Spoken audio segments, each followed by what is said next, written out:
Hello, everybody, and welcome to the November version of the Red Leaf Games Cast, where we are going to talk about video games that came out in November.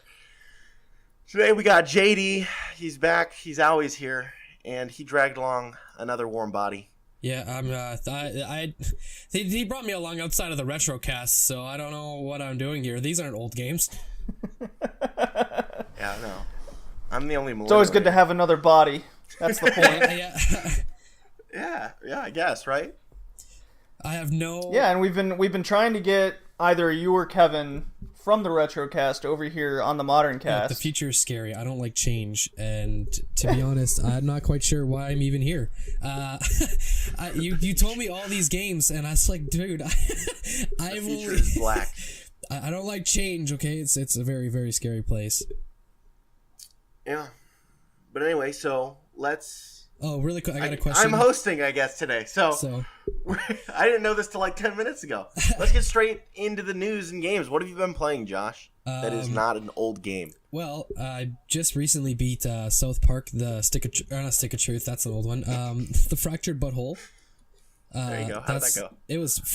It was so funny, man. I love everything South Park.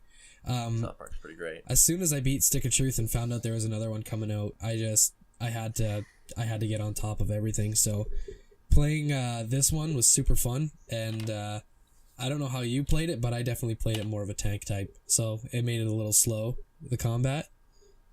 Right. All in all, 8 out of 10, solid game, would rate on IGN. There you go. That is his reviewed. We're good. All right, JD, what have you been playing? Oh my god. I've been playing a slew of just everything I possibly can. As have I. Yeah, I've been playing the Switch ports I've gotten, so we'll get into that a bit later. I got Xenoblade Chronicles 2 for the Switch, since that came out in December here already, so I'll definitely go into more of that next month. Playing a lot of Pokemon Sun and Moon, particularly Ultra Moon. Particularly Ultra Moon. Yeah. What was your starter? The Rowlet. The little round freaky owlbird thing. Yeah. He's a basic bitch. He uses grass starters. What a scrub. I can honestly say I've never used a grass starter whenever I played Pokemon. I also have to throw out the fact that I haven't played Pokemon since Black and White. Those were really good, though. Black and White was really good. Oh, don't get me wrong, they were awesome. Story-wise, those were probably... No, Black and White 2, the best story. Yeah, like that's the last ones that I had played were Black and White 2. Yeah. So... Well, you'll be happy to hear what I have to say later about Pokemon Ultra Sun and Moon. I'm very curious to hear about it, so... I was really disappointed they didn't release Stars, so I kind of still have my hopes on that. Oh, you know there's going to be a Pokemon game coming for the Switch. And oh, no, they announced it. They confirmed it. They confirmed that when they announced Ultra Sun and Moon, they said that we are in development of a mainline RPG Pokemon game for the Switch, but it's just beginning development. You probably won't hear about it for another year. Well, I heard that Nintendo's also pressuring, I think it's HAL Laboratory, whoever's making it, HAL. They're pressuring them into getting it done within the year. So they're saying the latest would be, or at least this is what I had read a few articles about this, is latest would be around wintertime next year. But HAL also said that it's just going to be like your standard Pokemon. It's not going to be like very wide open RPG like we got with Legend of Zelda. It's not going to be a very different game. It's still going to be basic stuff, just the Switch. So, I personally think what they're going to do is they're going to do a huge, colorful 3D remaster of Pokemon Red. I mean, I don't see why they wouldn't. That'd be a nice little thing to add, but I think the direction Nintendo's going is to stick with the Sun and Moon right now, because that's kind of what's hot right now. As nice as it would be, don't get me wrong, as nice as it would be to get that stuff remade and remastered as a Gen 1 fan, I can't quite see that happening anytime soon. Well, we'll just have to see, because they've never done a console game, so, we'll have to see. We don't know. It's a complete brand new thing. Well, they might do a whole new region with just a new world, a huge open world. They might do a remake of something that everybody loves so they can make it, nice and colorful. We don't know. Maybe. I don't see why they wouldn't. I mean, if they were to stick with stars, the whole stars idea, I could definitely see it being based in whatever region it's in now, considering sun, moon, stars, and all that stuff. The Alola region. The Alola region. The Alola. And it's nice because they wouldn't really be making it more of a console game. They would keep it sort of a handheld, to keep that handheld feel, especially because the Switch is like a handheld, not a handheld, it's like a console on the go type deal, right? Well, that's the magic of the Switch, right? It holds the, handheld stuff, but it is still a powerful console. Yeah, it actually blows my friend's mind when they come over and be like, so yeah, I got the Switch. Like, the what? They're like, yeah, they're like, the new Nintendo system. And I'll show them, and they're like, oh, so it's like this, it's like a big Game Boy. I was like, no. And then I plug it into the dock, and they're like, okay, that's freaking awesome. Like a big Game Boy. Yeah, it's like a big Game Boy. Yeah, right? Well, right now it is, yes, but... In a little bit here, we're going to have a lot to talk about Switch ports before we jump into the new Call of Duty, so... Sweet. We'll definitely get into that.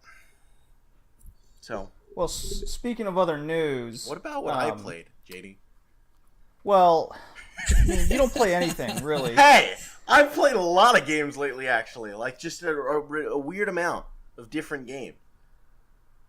Okay? Alright, fine. What have you played? Call of Duty. Jesus Christ. No, I was playing some Worms. I've been playing some Call of Duty, playing some Destiny. I've been playing some Skyrim. Oh, yeah, we did play Worms. I'm playing Skyrim for the first time on my Switch, so that's been fun. Yes, but it hasn't been Final Fantasy 13 fun. Yeah. That's highly doubtful, considering it's not really all that fun. Aww. Oh, rude. I'm really liking Skyrim so far. I'm not far into it, but it's just an intriguing world, I find it. So I'm excited to see where that goes. I'm sure I'll update you guys in the next podcast of how bad everything's really happy that they've released the same games like 7 times, and everyone just... Without any updates. And everyone just keeps buying it, so, I had a friend, we were talking Zelda last night. Now. Zelda. We were talking last night, and he got Skyrim on PlayStation VR, and he's like, I never want to play another game for the rest of my life. Okay, I haven't heard that good reviews, but all right. Anyway, no, I've just been jumping around because, it is what I've been playing a lot of Switch, and I will because I went home to see my parents for Thanksgiving, and I'm gonna go see them for Christmas, so I'm just gonna be toting my Switch around.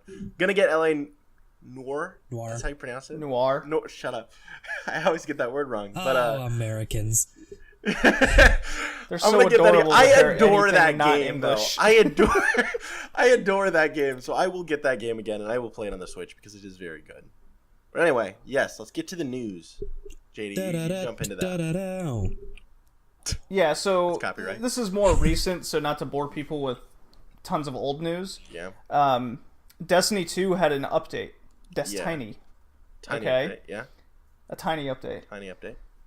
So what happens is they raised the level cap, okay? What's the new level cap? Is it the level cap or the power cap? I'm not totally familiar with Destiny 2, but I do understand the repercussions of what they've done, and this is nothing new. Apparently they did this for the first Destiny. So basically they've raised the level cap along those lines, and what this has done is this has locked players out of after-game content. So you can beat the main storyline, right? Yep. But without buying that DLC pack. What was it called?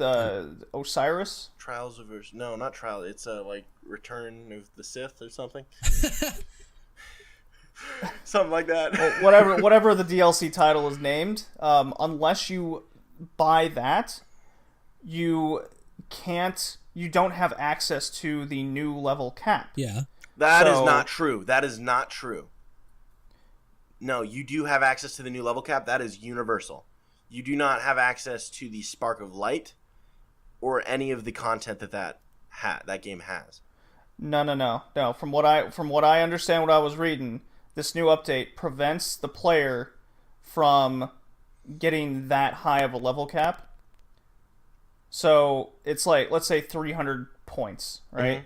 Mm-hmm. Unless you buy this DLC, you can't get to 300. No, you can get to so 300 by default. They've locked you out of after game. Okay. No. This is what I'm reading from the Destiny site. Right. Okay. Well, And 300 they light did the level same. is the cap with the base game. So. They've well, I was just pulling that number out. Okay.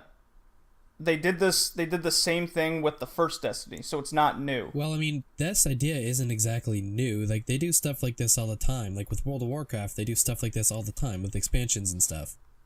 So the concept of an expansion isn't exactly lost upon the players.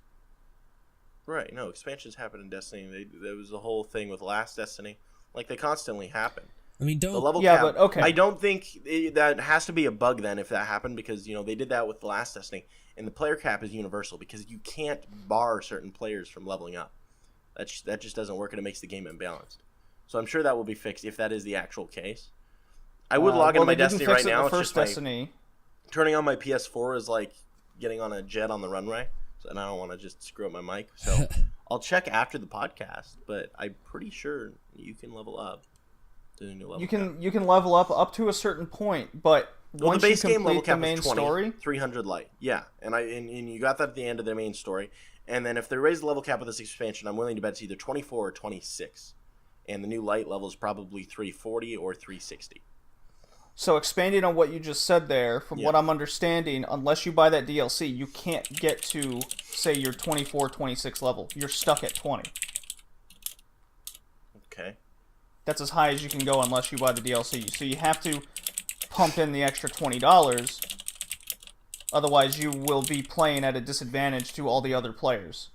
Yeah. And Josh, you said they pull this in MMOs all the time, like World of Warcraft. Yeah, like... I think that's a total different animal because it's an MMO instead of a first-person shooter Destiny's game. an MMO too.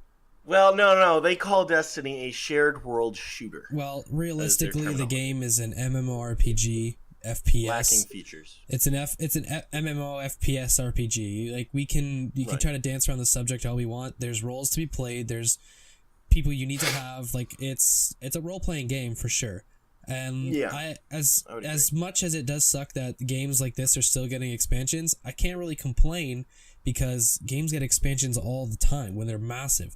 And it's not like this was new to Destiny players. They knew there was going to be expansions. That's like going into... Right, especially for a game that costs this much to make. Yeah. Like, they have to keep the revenue coming. The only thing that would suck is if they did something... Well, they already made their revenue back, man, so they don't have to do anything. Well, no, but they gotta make money. But it's expected that this game is going to have more story than what was told, because Bungie...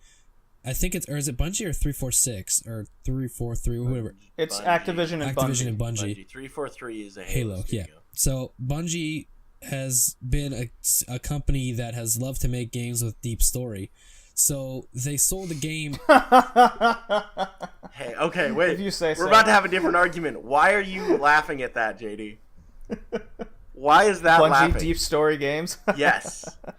That's an adorable statement. How? Go on, Josh. No. You brought this up. What is... Just bash what you want to bash, and then we'll argue. Look, their most original idea was the first Halo, and then they've just expanded on that with the same story over and over again. With much depth and characterization and... No. Master Chief is the most not character I've witnessed in quite some time. But every other character, even the grunts in that series, is the most in-depth character ever. Well, it's not even a matter of the Master Chief. It's not even a matter of the Master Chief being unoriginal. It's the matter of how John became the Master Chief. Yeah. Well, there is that, but then again, Master Chief was this blank slate that was used as you as the player to experience the world. Yeah. You know? He wasn't supposed to be characterized that much until 343 really took over. Yeah. He was, like you said, just supposed to be the soldier that you were the Master Chief. He wasn't supposed to be John. Yeah. But at the same time, Bungie was already making these stories. These are books and everything. Like, it's not a new concept. So that's what I mean. Like, when they make games like Destiny, like, I'm sure, I don't know, I can't confirm this or not, but I'm sure there's, like, books or comics out there that have to do with the Destiny world. There's comics. I don't think they've put out any novels yet, but there is a lot of writing they've done. Yeah. There might as well be books. So when I say outside of game, I mean, like, the story is wide outside of the game. So the nice thing is they don't take away, if you don't read the comics or read those novels or short stories, you're not missing out on anything of the story. Mm-hmm. But with that being said, when you don't read those, what they do is to include those, they put the expansions in. What wouldn't be fair is if they said, well, you can't finish this storyline if you don't get these. These are totally different storylines that have to do with the main one, the events that happened. So it's not like you're missing out on anything in the gameplay. Now, don't get me wrong. I'm not really... I mean, I am, but I'm not condoning expansions because they're basically just a fancy way of saying DLC, which is what we get mad at a lot of companies for. So to say that this is fair and that the other isn't, that's kind of hypocritical of me to say. Yeah. You know? Well, I mean, expansions and DLC are different to an extent. Yeah. You know? Expansions I do agree. Expansions are basically a whole new game added onto the game.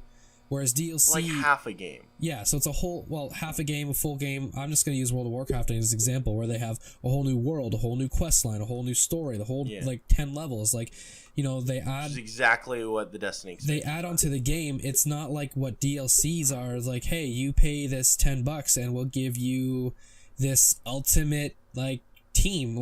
That's not how that works. So, but at the same time, it's kind of a pain in the ass to have to pay for expansions and DLCs. They're just little niches here and there that kind of differentiate the two. Well, then I have actually a question that, of course, goes back to Call of Duty.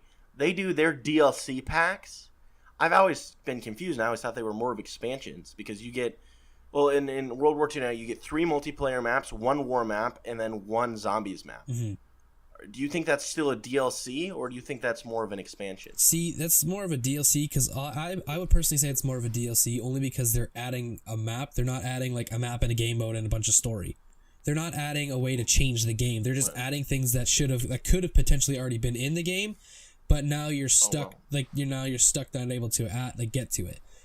Which also draws the fine line between DLC and expansion, because now, in expansion, they add all this shit, and you can't go there unless you pay this stuff. Mm-hmm. But the nice thing about expansions is they're not nearly as much, or they shouldn't be nearly as much as the original game cost. Right. I don't know. I always find it annoying when, Destiny 1, what I found really annoying is that their first 2 expansions were $20, and then the third was $40. That drove me insane. See, I didn't play too much I have Destiny 2, part of me, but I don't really like playing shooting games, so I played it a few times with my friends, and I got to level, I don't know, 12 or 14 or whatever. The PvP was really fun, but I couldn't really get into it. Well, the thing with Destiny 1 is that you had Destiny, the main game. Yep. Then you had the Dark Below, that had a raid and some maps and some little stuff, $20. Yeah. You had the House of Wolves, which had, they both had stories. The House of Wolves did not have a raid. It had some story stuff, had some new gear, had a new social area. And then the Taken King, which was essentially a new game. Yeah, a lot of people are saying it was essentially a new game. It changed Destiny completely into a much, much better game than it was. Because I had a lot of friends that have played Destiny, and they told me Taken King could have basically been Destiny 2. It could have been. It 100% could have been. If Destiny 1 had launched with Taken King, that game would have been way better. I mean, that give or take, right? If the game Destiny 1 kind of built up on what it had, and then Taken King kind of took it that next step. So, I mean, it really depends, right? Not even that, though. Destiny 1 was kind of sloppy in trying to create what it had, and then Taken King took the idea that, hey, let's just have a self-contained story that starts and ends and explains what it's doing in itself. Yeah, and they just put it in. And that's what I mean. That's a good example of an expansion. They add story, which adds on to details that could have happened throughout the game's history, or something totally new without actually releasing it as Destiny 2, right? Yeah. But unfortunately, the DLC and the expansions aren't really black and white as much as I would like it to be. But sometimes you gotta pick your poisons. You gotta pick your poisons sometimes. Yeah. So the point of getting back to the topic here, where this DLC has locked out parts of the game, unless you buy the DLC, with how much controversy is coming in with the AAA gaming industry, what do you think kind of move this is? Is it really no big deal? Are people just going to overreact to it? I expect people will overreact to it because it's the internet and gamers are pissed right now. But being that Bungie and Activision have pulled this before and didn't have really any backlash that I can remember, how do you think? What are you guys' opinions on it? My opinion is the fact that I personally didn't know about it till right now. I don't think it's going to be a big deal. Because I spent enough time through Activision and shooters and Twitter and the internet that I would have known about this if it was going to be a big deal. So, I mean, we're kind of in a touchy time right now with so many corporations trying to pull a quick buck over the players. But when it comes to games like Destiny, or I'll even say this again, like with World of Warcraft, we kind of expect changes and expansions to be coming to games like this. If this were to come out with a game like South Park, where they added a whole new expansion, I don't think that would really have been the greatest idea. But coming into games like Destiny, like I had said, or like I had said also World of Warcraft, we know that there's going to be more stories. We know that there's writers working on this like day and night, just trying to flesh out this fantastic world. It's not just like these few like not galaxies, these few planets. Like they're crafting a universe. So they can't put that all in one game, which is why the expansions are so critical to games like Destiny and World of Warcraft, because these are worlds and universes and stuff. Well, yeah, it's the multiplayer idea that, your players have a certain attention span, there's a certain amount of content. If you want a multiplayer game to be successful, you have to add longevity. Yeah. And that's what DLC, micro DLC, expansions, that's what they all do. Yeah. As they add more to the game so people can micro DLCs are kind of scummier because, it's kind of like hey, there's a new map for PvP, and that's basically it.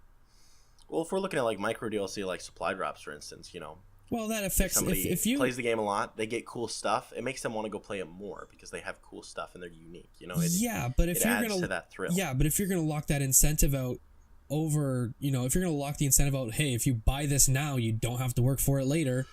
That's kind of scummy and takes away from the whole point of even playing the game. Right. Right. Like I don't really agree with like DLCs personally. Like, hey, buy this. Like, okay, let me rephrase this. I don't mind a DLC as long as it's purely cosmetic and doesn't affect the gameplay. Exactly. If I'm going out and say, hey, 100% agree. You pay, I don't know, $3 and you get this super cool, like, gun skin or whatever they have, like, let's say, for example, CSGO.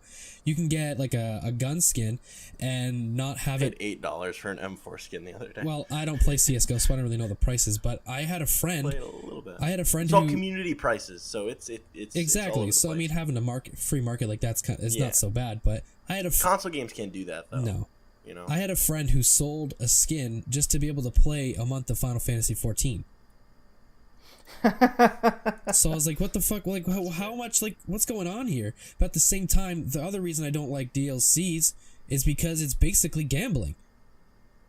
Yeah. Or especially if we're getting into CSGO, if you want to go into that, CSGO, that is, yes. And the biggest one, we can't even talk about it right now, but the biggest one, I'll just say this really quickly, the biggest one right now that is getting a lot of shit for now is like a guy actually in my chat just asked, Battlefront 2. The answer, John, I haven't played Battlefront 2 because I despise EA, so I try not to get anything they have, only because they keep trying to pinch me the dollar. But that's the biggest problem.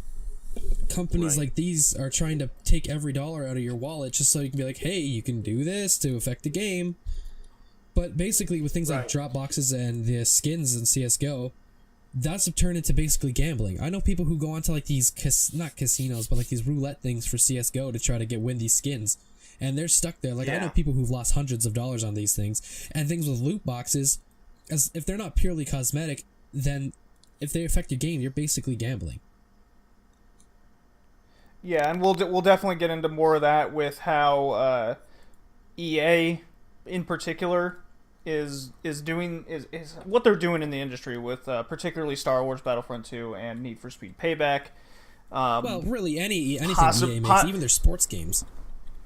Well, the sports games have been doing it for years, and we'll definitely get into EA itself later in the podcast. Yeah. So, well, I have a comment. A commenter asked, "Are any of you guys playing Battlefront 2?"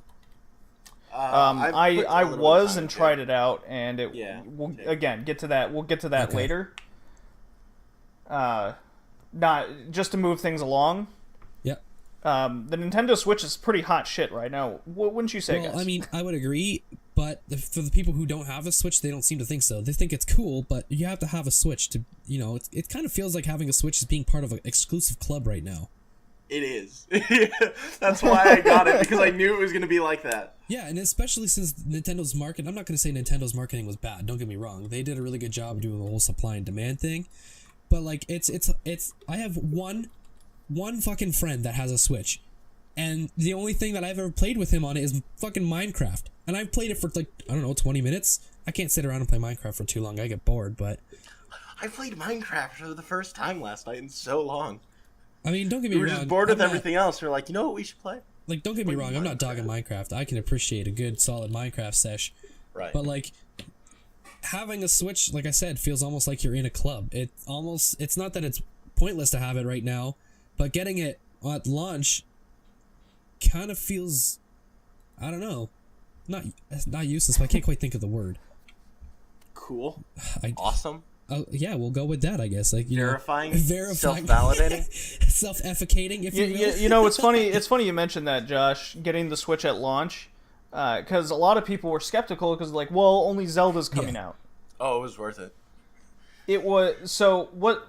This from Nintendo's aspect, you got to give them so much props with how they've done in 2017 with the launch of their new console. Mm-hmm. Yeah. Instead of putting out, let's say, 5 mediocre games and 1 above average game as launch titles, they just went, we're going to knock it out of the park with this one, and then periodically over the course of the year, we're going to release a big title. Yes. Yeah. See, when I got my Switch, I got it with Breath of the Wild. But then when I got home, I immediately downloaded I Am Setsuna, which is an RPG. Fantastic. How is that? I've been eyeing that. So good. I'm telling you, I've only played it for a few hours, but I'm telling you, it is so good. It is really good. I was eyeing that off the Nintendo store since I bought it because that was like launch day. It's awesome. On the shop. And I thought it looked really interesting. It's good. I'd have to play devil's advocate here with Josh on I Am Setsuna. It's a very it's a solid RPG, but I wouldn't say it's great by any means. Okay, I'm not saying it's gonna make RPGs great again. I'm just saying that anything is better on the Switch. It is a really good game for what was a really great RPG for what was out at the time, because not even a few weeks later Mario Kart came out. So that and then Splatoon came out. So not only are they building their players who want to play by themselves, but they're also trying to build their online community, right? Their online community. I'm really curious. Have they launched like the actual network yet? Like they have that Arrow thing for your headset? And no, that's not going to be until spring 2018. Spring? I thought it was going to be winter. I'm really curious to see how they handle that because I have this gut feeling that it's going to be a disaster. I had a commenter say, Switch has been something that I was interested in, but I feel shaded by the Wii and the Wii U, and I really wish it was worth it. Can't wait to hear this portion of the cast. I can agree with you on that. I can talk because I've been someone... I had a GameCube, I had a Wii, I had a Wii U, and then I got a Switch. Yeah. And as someone who like my first game console, was an NES. I mean, I still hang out on PS4 and Xbox. PC, I've always been a Nintendo guy. Yeah, absolutely. Yeah, for sure. And the Switch is the best thing Nintendo has done since the GameCube. Since the GameCube? The GameCube was a commercial failure for them. I love the GameCube. It sucks that it was a like you said, commercial failure because it had such great games on it. Like, I understand it didn't sell well, but at the same time, it was a good console. It seems like everyone had it though. Yeah, it seemed like everybody had a GameCube. Like, I would disagree. I'd say everyone had a PS2. Well, yeah, still you're not wrong. But then again, the PS2 lasted for fucking 20 years. That is true. Well, there wasn't. I'm just saying, for good reason. Well, yeah, don't get me wrong, for good reason. But the whole thing with the Wii, and I can agree with John on this, the guy who commented, the Wii was rushed, and I feel shaded by the Wii U. Like, I skipped the Wii U honestly because I didn't feel like there was much good for it until all the good shit came out, and then the Switch was announced. Yeah, no, my little brother got a Wii U, and I just shoehorned and played off of his thing. Fair enough. So. Yeah, what happened with the Wii U was it was a little too late when their prime content started coming out. Yeah, and it was just a stupid idea in general. No. It was definitely the blueprint for what we got the Switch, and the technology just wasn't quite there yet. Now they've pulled it off. Wasn't quite there. See, here's the thing though. The thing Nintendo lives like 6 years in the past technology-wise. You could have made the Switch in like 2007. They're not Sony or Microsoft, man. They're an independent gaming company. They're not a conglomerate. I believe that is correct. I believe the PS4 and the Xbox One were out when the Wii U came out, or were they just about to come out? No, it was. The Wii U. Yeah. Yes. This was a year before. So the one and the PS4 weren't even really out yet, right? They were announced, but they weren't out. And coupled with the fact that Wii U had no launch titles worth playing. Yeah. Like they had like I think Super Mario and maybe like a Yoshi game. It was new Super Mario Bros. Wii U. And the little pack-in gamepad. Yeah. Sportsy game. It was bad. It's really Nintendo World. It was so gimmicky. Nintendo World was fun, but yeah. The whole console was very gimmicky. Yeah. So the problem with what happened with Nintendo during the middle years is the Wii was a freak of nature with how it sold. Yeah. It got a demographic that's never bought gaming consoles before, so it was very successful. However, the downside was you got a lot of shovelware. Yeah. Yeah. Then the Wii U came out, and what we got here was a great idea, poorly executed with no games until the end of the lifespan. Yeah. Very much hindered by all the shovelware the Wii had, continued on the Wii U, along with the fact that the PS3 and, as I hate to say it, the 360 were very successful. Well, I mean, we can't dog the the 360 did really well. I didn't know too many people that had the PS3, though. I'm sure the PS3 did just fine. The PS3 did bad at launch because of the price point. Later, the games are what saved the console. Snowballed it into financial success, absolutely. Right. Yeah. So, based on that, just continuing that thought, the Wii U, by the time the games came out, the snowball was already melted. Yeah. There was nothing to do. So let's stay on topic of the Switch. How I've always said, Josh, you mentioned all these titles have come out over the last couple months. We had Zelda at launch, then we had Mario Kart Deluxe. Also, don't forget Bomberman. Bomberman was released at launch too. That's true. Bomberman was definitely solid. Was ridiculously overpriced, though. I paid only $50 for it. I feel it's worth it. You think that's worth $50? Well, it's a full game, man. It has a story, everything. The multiplayer is very fun. See, the thing about Bomberman is it's an old game IP. Yeah. A lot of people bought it just because it was Bomberman. Let's not lie. Yeah, exactly. Bomberman's and then a lot of people. I would only buy it just to play multiplayer with my friends, and I just don't think it's worth $50. Well, $50 here. I think it's different for you guys. It was $50 in Canada. It was, I think, $35 in America or something. No, it was full price on the eShop here. I would have got it, and I did not because it was full price. Oh, well, I got it. It was $35 or $40 in America, man. I got it $50 Canadian in store, physical copy. So I mean, it. Yeah, so did I, Josh. I'm with you.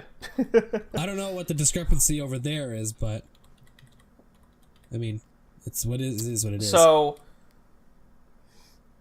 what I've really liked since day one, and a lot of people were harping on it, was Nintendo didn't have enough titles to play. Everyone was afraid that they were going to go the same route as the Wii U, where they have one game, then the system will collect dust for a while. But, like, here's my argument. And not pick it up again until, let's say Mario Odyssey came out. Now. But, like, my biggest argument to people like that was, I mean, yeah, we only got Zelda and Bomberman and a little few indie games on the Switch. Mm-hmm. But, like, Nintendo's did a really good job of releasing a game every month and a half, 2 months to keep it relevant. And the Switch, I think it was about every other month. The Switch was so well marketed that people knew how strong of a system this is going to be. And when they found out Skyrim was going to be on there, that was huge. Same with FIFA, which smart that they led with that in their reveal trailer. Yeah. So, like, putting those types of games on your console, that is huge. Not even that, but they're going huge. There's rumors that Mother 3 is going to come on the Switch to North America after however long. I think it's been like 5 or 7 years. Or maybe even longer. I'm not quite sure. But, like, Metroid's coming. A new Kirby game is coming. A new Yoshi game is coming. New Yoshi's coming. Like, a new Pokemon game is coming. Like, there's so much old titles that are being revived and having new having new air breathed into them, that people who don't have a Switch yet, rest assured, it's going to be a good investment. It's not going to be like the Wii or the Wii U. Yeah, it's not going to be Switch overhyped. Is like by default going to be a good investment. Yeah, the getting it early just means you get some of the cool games early, and you're cool. You're cool for a little while. But, like, even if you got it for, let's say, Christmas, now you have Skyrim, Zelda, and Super Mario Odyssey. These 3 games are going to be powerhouses just for the console alone. Well, also, by the way, you got Doom, L.A. Noire. Yeah. But yeah. If you actually go onto the eShop right now, I thought I had a bad French accent. Shut up. There's incredible games. There's some incredible games on the Switch right now. Oh shit. And granted, I want to get Doom again. I want to get LA again. You have Wolfenstein the new. I like how you how you left that out this time. Yeah, but the new Colossus coming. Like, you have all these studios saying, "Hey, this console works. Let's put the stuff." And everything is better because you can take it wherever you go. Well, I've always said if Nintendo wants to compete with the PS4s and the Xbox Ones, they need to release a console that can compete graphically and mechanically with these other consoles. And it's great because the Switch can compete. Well, not pixel for pixel. Not pixel for pixel. This console cannot compete, like, when it comes to the technology with the consoles at all. It's the gimmick that counts, and this gimmick works. Well, it's not even the gimmick, because realistically, people who are buying the Nintendo Switch don't care for the super high-end graphics, and when they get the Switch, they're basically the same thing. Now, it's not a multimedia entertainment system like the one in the PS4 are. They don't have YouTubes or Facebooks or, internet searches or anything like that. They don't have that, which is nice because Nintendo's focusing on just the video games, which is great, which is what gamers kind of want. If they wanted to, Plus, by the way, I don't know if you guys have thought about this at all, but they do say they have a web browser coming. I think they left it out purposely because of that whole porn fiasco they had on the Wii U. Maybe. But like, I think that was something corporate was like, yeah, let's leave it out for a bit. Getting back to the point I was making about the Switch, they needed something graphically and technologically to compete with these games. Now, they may not be, spec for spec on par with the PS4 the Xbox One, but that doesn't matter because gamers can take this with them when they leave to school or work or, out and about with friends. Like, they can do that, and that's what a lot of people are really missing in a dependable, reliable handheld. I remember I was doing a course in film and audio at a career center when the Switch came out. Yep. And I remember we brought, this was around, we brought the Switches in, and in the booth, everybody was just playing 1-2 Switch. There was a whole room of people playing a game together on a Switch. Mm-hmm. And then Mario Kart came out. We hooked a ton of Switches together. We were all playing Mario Kart, Yeah. Like, it just added the social aspect that Nintendo's always been going with their handhelds on such a bigger scale than the DS has ever could. The only problem, though, that I have is, like I said, the limited amount of people that actually have the Switch and the price of Joy-Cons. In Canada, to get another set of Joy-Cons is almost $100. Right. Also, yeah, it's pretty insane. Size, but that hasn't been holding people back because of the whole 2-controller in-box aspect. Exactly. Right. What I want to continue. The size of the hard drive, though. Also, that's a huge issue. Not really. The thing is like 14 gigabytes, 20 gigabytes. Dude, it's just a micro SIM. You can go out, or a micro SD. You can go out and buy bigger ones. It's not a big deal. I don't think I have to go buy it. I think I should have a hard drive that can store a couple games. Well, I mean, getting a 32 gigabyte or however big gigabyte thing is not really all that bad. But it's also kind of like, not charming, but it's also kind of like funny to see it because they're kind of bringing back like the whole memory card thing. Yeah, that's true. So I want to get my 2 cents in on some of the comments you guys have made. So just so it's fresh in my mind, Josh and Drew, you mentioned the memory card and hard drive aspect. Yep. To be fair, the PS4 and Xbox One, based on the games of their size, you can't hold that many games on there in their initial launch either. Like, so 500 gigs you could hold 4, 5, 6 games.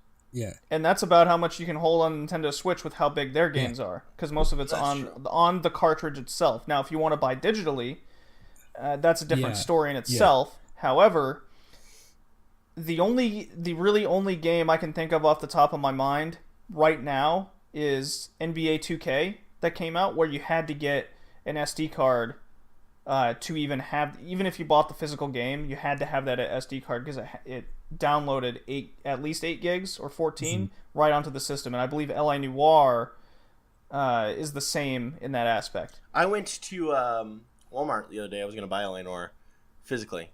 I ended up getting Skyrim because I look at the box and it's like, oh, it includes a digital download code.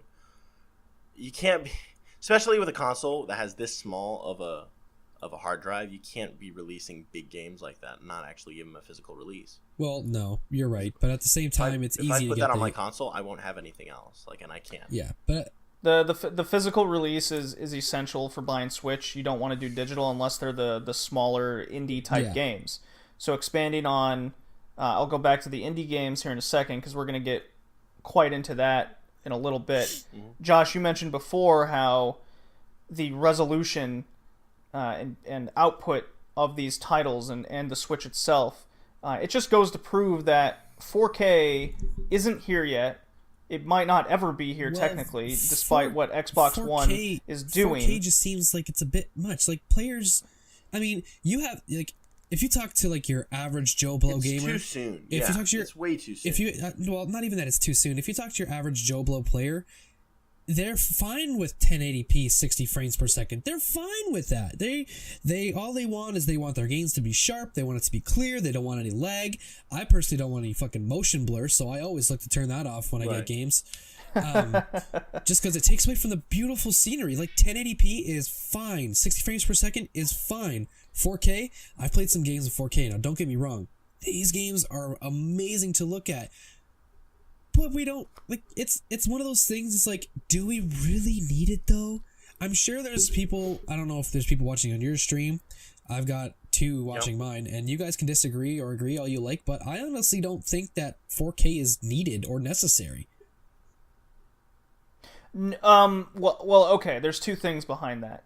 Yeah. One, I would agree with you, but secondly, what the problem with 4K that I'm finding is there aren't any games being made exclusively for 4K, so that already deters people from not making that investment for the next big thing. Let alone the whole fact that you gotta buy a 4K TV or monitor to even play the fucking thing.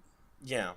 I don't know. Right, so that's an extra investment on top of it. So, but at the same time, like we've had like technologically we've been going through the ages, because this same argument could technically have been made back when the CRT was huge on 8-bit games.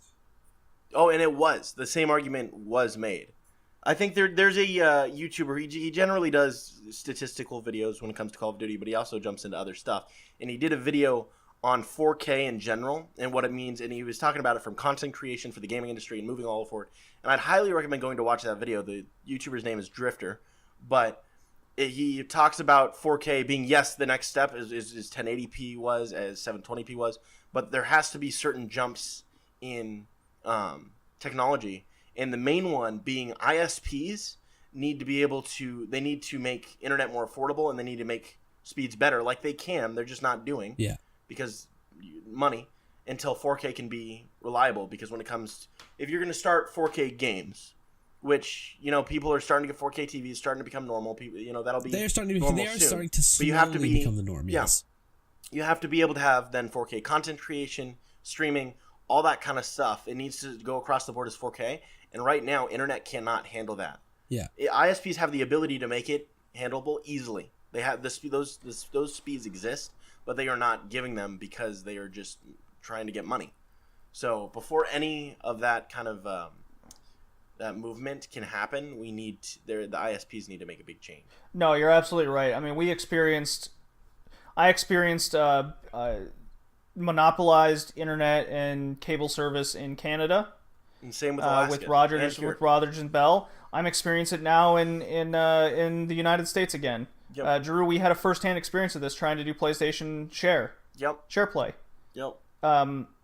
There's a monopoly in this part of the U.S. where I'm living now. It's basically Cox Internet or nothing, and the upload and download speed are pretty much capped. Yep. The Alaskan ISP is a company called GCI, and they have extremely high internet. We had like a gigabyte of download and everything. But what they do is, because nobody else is really there except for one super small ISP that has super terrible speeds because they don't have the infrastructure, they just enforce really ridiculous data caps. So you just have to keep paying. And it's ridiculous. And the internet packages are like $200. It's ridiculously expensive for the package that I had. It was like 200 and something bucks. And it's, it's ridiculous. And even here, I'm stuck with a ISP called Spectrum, which just gives me 60 down, 5 up. It's not bad, but they constantly throttle. Their connection is terrible. Their ping is terrible, and it's no bueno. Yeah, the ISP it's unacceptable. So as just to that'll be a rant for another day for sure. But definitely the point is there. The problem's there. 4K is just not here quite yet. The potential is definitely there. It's already proven it, but there's just too many things holding it back right now. Yep. So going back to the Nintendo Switch ports in particular, I'm curious to know if you guys have any ports. Drew, you mentioned Skyrim. Do you have any others? I bring this up for a reason, and I'll get into it after we give our answers. I don't know off the top of my head, but I can tell you that I will be investing in many, many, many Switch ports. Josh? The only port I've got is Mario Kart. That's it. So that's a major port, and I personally have Batman Telltale, which came out in November. Not much to say. It's just Batman. It's awesome. It's fun. It's a big story. Is that a good game, by the way?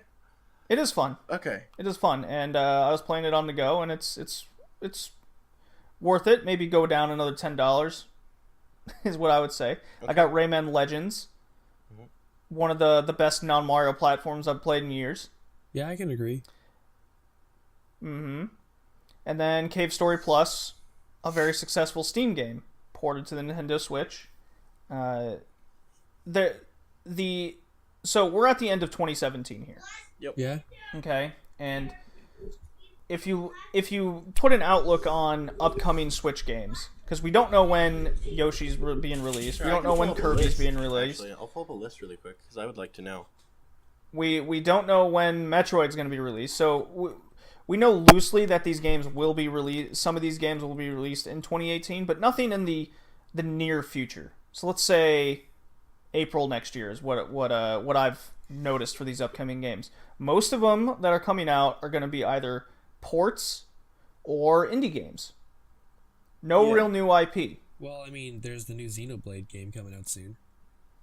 Xenoblade's already out. Well, I'm wondering if they will try and do a new IP, because that's always a gamble, and I feel like they're pretty comfortable right now. Actually, there's a lot of Switch games coming out in December. Well, they're even mostly just ports though. Yeah. Okay, so to be you got a ukulele port among things. Yeah. The new Zelda DLC is coming out, which everyone's going to be looking forward to. Yeah, I'm really excited for that. Here, let me see. So the outlook I want to bring is we're probably going to get a Smash port. We're not going to get a new Smash game. I disagree. New Smash. I disagree with that. I think we're going to get a new Smash game. No, I see they're going to do the exact same thing they did with Mario Kart and just call it Smash Deluxe. Yeah, Smash DX. You think so? Yeah, I think so. Yeah.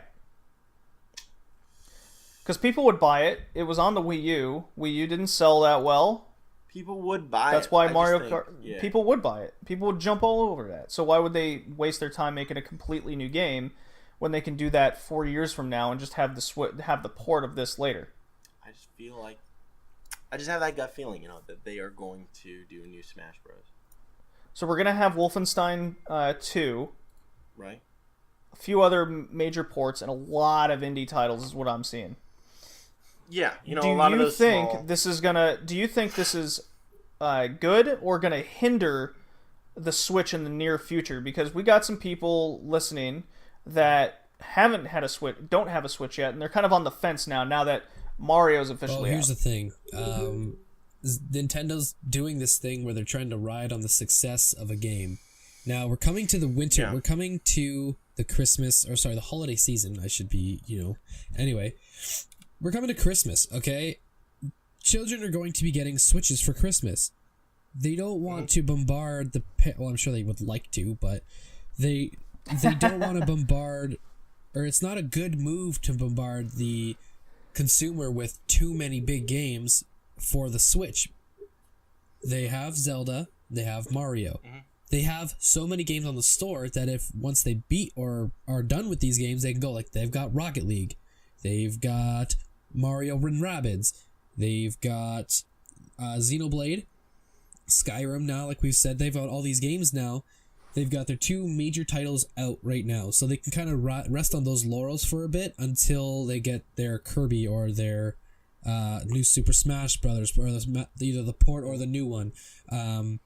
Or I think there was like another Yoshi game. Either way, we get another Mother, we get some Earthbound. Like it's right. Or Mother and Earthbound are the same, aren't they? I believe so. With Ness. One thing I do want to comment on that I haven't really heard anybody talk about. If we are going to get this spam and just heavy, just hits on the store, so many games, they need to make a new UI for the eShop. Well, they kind of do. If you go down all the way to the bottom, you can go there's a better list. But the other thing too is but it's still you have to shift. You just have to sift through all these games. There's no good way to find what you're looking for, or like a recommended list of what you might like. Yeah, well, they're going to do that. Well, at least I hope they do anyway, because especially with the release of their online or their virtual console going back. So that was what I was waiting. That's what I was waiting on. I wasn't going to mention that yet because I feel like that was going to go down a big rabbit hole. But yeah, the virtual console is going to become a thing, and that is going to be a huge selling point for them. Yeah, so that's going to be the other thing. So here's something, because that's what I was waiting to hear here. Because the indie titles will only go so far if the, let's call it, virtual console is better. Because, Drew, as you said, it's kind of difficult to find games right now. The UI of the store itself is kind of frustrating. I have a theory on the virtual console and how they're going to do it. Because of all the studios starting to do this type of thing, I think Nintendo is going to do a service, like a rental service, a virtual console service, where you can stream games like PS Now or whatever Xbox. Yeah, I think you'll be able to subscribe to a service and you'll be able to play all those virtual console games. Well, I mean, that's not a bad idea. That's a very good thought. Yeah. Expanding on this console, because this is what I've been reading in the rumor mill, and and some of this could be very true. Along with my own thoughts. Humor me for a second. Let me complete this thought here. Yep. Because we haven't seen any sort of actual quote unquote virtual console yet. We're coming up on a year from now. They said their online service will be open in spring of 2018. Okay. Yep. I think you get free games too. I think upon this this service being launched, okay. Mm-hmm. It will also come with, as Drew said, this possible streaming service. That's a very realistic idea. Yeah. Because that's what a lot of people want to do, especially with streamers themselves being hindered by a lot of YouTube content. Mm-hmm. So it's not out of the realm of possibility that they're going to have their own streaming service, and the only way you can have access to the streaming service is to pay for their online service. Okay. Yeah. Mm-hmm. Much like what PlayStation Plus is, just a little bonus thing added on. So like, let's say, it wouldn't shock me if they go, okay, the service is going to be, I think they said it would be like $15 or something. 20, I think. Extra, let's just say extra $5, you can stream games. Well, how PlayStation has is they have 2 subscriptions. They have PS Plus, you get your 2 free games, you get your online, and you get your sales. Mm-hmm. And then they have PlayStation Now, which is a completely different service where you can rent games, or you can just subscribe to PS Now and have access to tons and tons of games. Yeah. Xbox has the same thing. They have Live, and now they have it's like Xbox Connect or something. Well, I don't know what it's called. Yes. So I would totally see Nintendo doing the exact same thing with their own fees and services. Yeah. And then I'm not sure we're going to get a virtual console for the Switch with their past releases. I don't weird think as that sounds. I don't think we will. I think they will just shoehorn a ton of those little things and virtual console things into a subscription service. I don't think they're going to start releasing virtual console games. Whatever they do, I just hope that it comes with some 3DS games. So I before the Switch launched, I was really hoping. I was also along your same thought process, Josh. I don't think it will, though. But I don't think it will. My hope is going away on that particular subject. I just want to play Majora's Mask, man. That's all I want. Dude, I would love... Looks like you need to get a 3DS or an N64 then. I love if they Majora's just Mask, ported those games. You know, if they just ported a collection of like Majora's, That's not Ocarina. Nintendo's MO though, Drew. I know, but what I really want from this Switch now is I want them to adopt some regular game industry business practices because I want some of this stuff, right? But they've never been that way. I know. They've been doing their own thing, and they're very successful at doing their own thing. But there's so many ideas they've been implementing this, go round with the Switch that are just not. And they Nintendo. but because of this independent thinking, striving away from just general industry ideas, they don't really fall in the same pit holes that the other ones do. So, not having an online store for past content is something along the line that the let's just say it's something along the line the PS2 had, because it didn't have online. It had access. You could play some online games. It's just my little comparison. So the best I see right now is they keep these indie games coming out. That is what's going to be coming out over the next year heavily, much more so than in 2017. They'll probably just fix up this UI a bit, make it a little bit easier to roam around all their games. Right. Come out with their service and have the streaming service. Yep. Smart. Because all the players really want a lot of gamers really just want the old games. They're content with having these old games, so that's not too bad. I'd be happy idea. if they just ported every Wii U game to the Switch. Well, the same thing with 3DS. That would be a little tough, but at the same time, you're able to play the Wii U games on just gamepad, so I can't see why they wouldn't do that. Exactly. I could see a bunch, like, let's say 2 years from now, because the end of 2018, 2019 is when that gives a lot of these companies time to fully develop their games, and that's probably when we'll see a lot of these releases. I just got a comment, DM on Twitter saying, what about the GameCube Virtual Console? I don't see that's happening, as there's been a lot of patents Nintendo has put out. For example, a new Eternal Darkness game. Ooh. That would be interesting. I would be really interested in that. They patented Eternal Darkness, or they reacquired the patent. I can if they don't do that, like I don't think it'll be called maybe. Actually, instead of calling it like a silly streaming service or like a Nintendo Now or something like that, they probably would just call it the Virtual Console. Yeah, I think they would legit call it the Virtual Console. Subscribe. It would be the same. Virtual It Console, would be the same streaming service you guys are talking about. I just think they would call it the Virtual Console. That's all I think they would do. Yeah.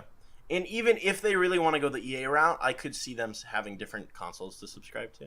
Just be like, hey, $10 a month. Oh my god, I would actually lose my shit. $10 a month for the Wii. I would actually $10 a month for the GameCube. I would actually just not. I would just cancel all my subscriptions to Nintendo right then and there. No, I can see that happening. That's a good business idea because you can get away with that, and it makes sense. Yeah, because people are dumb. Like, they don't know. I don't know. That's the shit that pisses me off. Gamers don't actually know what they want. I know. Don't do that. That's just greedy shit, and a lot of people are gonna get mad, and everyone's gonna get mad at Nintendo. And you can't have everybody get mad at Nintendo. They're like the little child that just doesn't want to grow up. Do you really want to get mad at them? Maybe sometimes, but like, come on now. Everybody you just copied EA, and they're like, who's EA? Oh boy. What's EA? I don't know, but if you check the graveyard behind me, I think we might be able to go find it soon. Oh boy. Yeah, pretty much. So I'm pretty much good on Nintendo Switch. Any final thoughts on it? That's all for me. No, it's gonna be awesome. We just gotta kind of see what happens. And if you, I think 2017 has been a very successful year from Nintendo. I think they've brought themselves out of the gutter that they fell into drunk during the Wii U days. Yeah, well, all I gotta say it. They were sobering up at the end there. The Switch, they finally got their new job. Yeah, they went to their AA meetings and yeah. And for 2018, they're bringing back a lot of those third parties. A lot of the indie games are coming in. It's definitely some, as you said, Josh, some new fresh air to Nintendo. And even though we won't see heavy releases in the foreseeable near future, I think that's okay based on how 2017 has gone and what games are already out. I think the Switch is a must-buy for gamers right now. What's their Q? Yeah, I 100% agree. What's their Q1 2018 game? Do we know? I have no idea. I don't think there is one. That's the thing. It might So be it's just gonna be something. their online release? It might be something like Kirby. I feel like what's gonna happen. That hasn't been announced. That has not been announced. yet. I feel but I like could what is see gonna it come happen soon. though with Nintendo's Switch, I think they're gonna be doing, because it adds excitement. I think they'll be doing all these, directs, like, hey, here's a direct on this. Well, they're having a direct soon. And then aren't that they? day they release like a virtual Hollow Knight's to be announced for 2018. That doesn't have a release date. That's an indie game. I just think they can do that where they say, hey, we're talking about Terraria. blank blank blank. Here's just a quick little remake of this game on the eShop Super right now. Meat Boy. It's gonna be a big. It's gonna be a big independent game. That's for sure. I think they're just going to release one large game per quarter at least. I think it's just going to be Wolfenstein 2. I don't know. Right. Either way, Well, that's a big enough all game, I gotta too, say to the people who do have the Switch is welcome to the club, and for those that are getting it on Christmas, you guys are in for a joyride. Yep. Alrighty. So we're that's our Switch ports discussion. So now we're gonna jump into the Call of Duty World War II.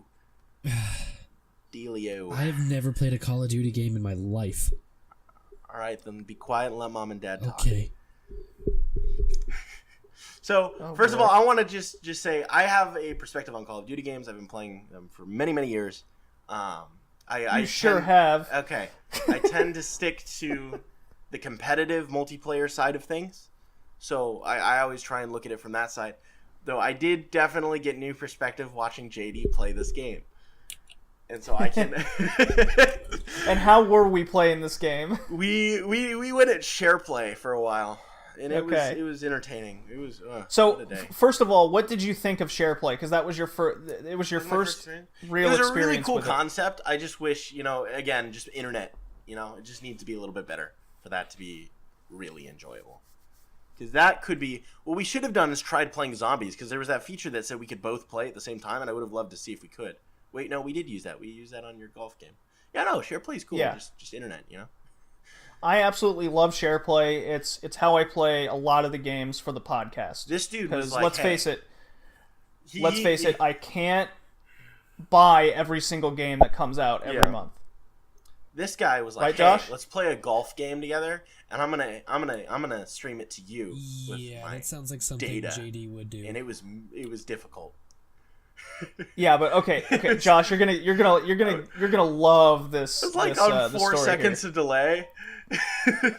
So, I tried SharePlay to Drew here, so we could play Horizon Zero Dawn and Everybody's Golf. Why? Right? Okay.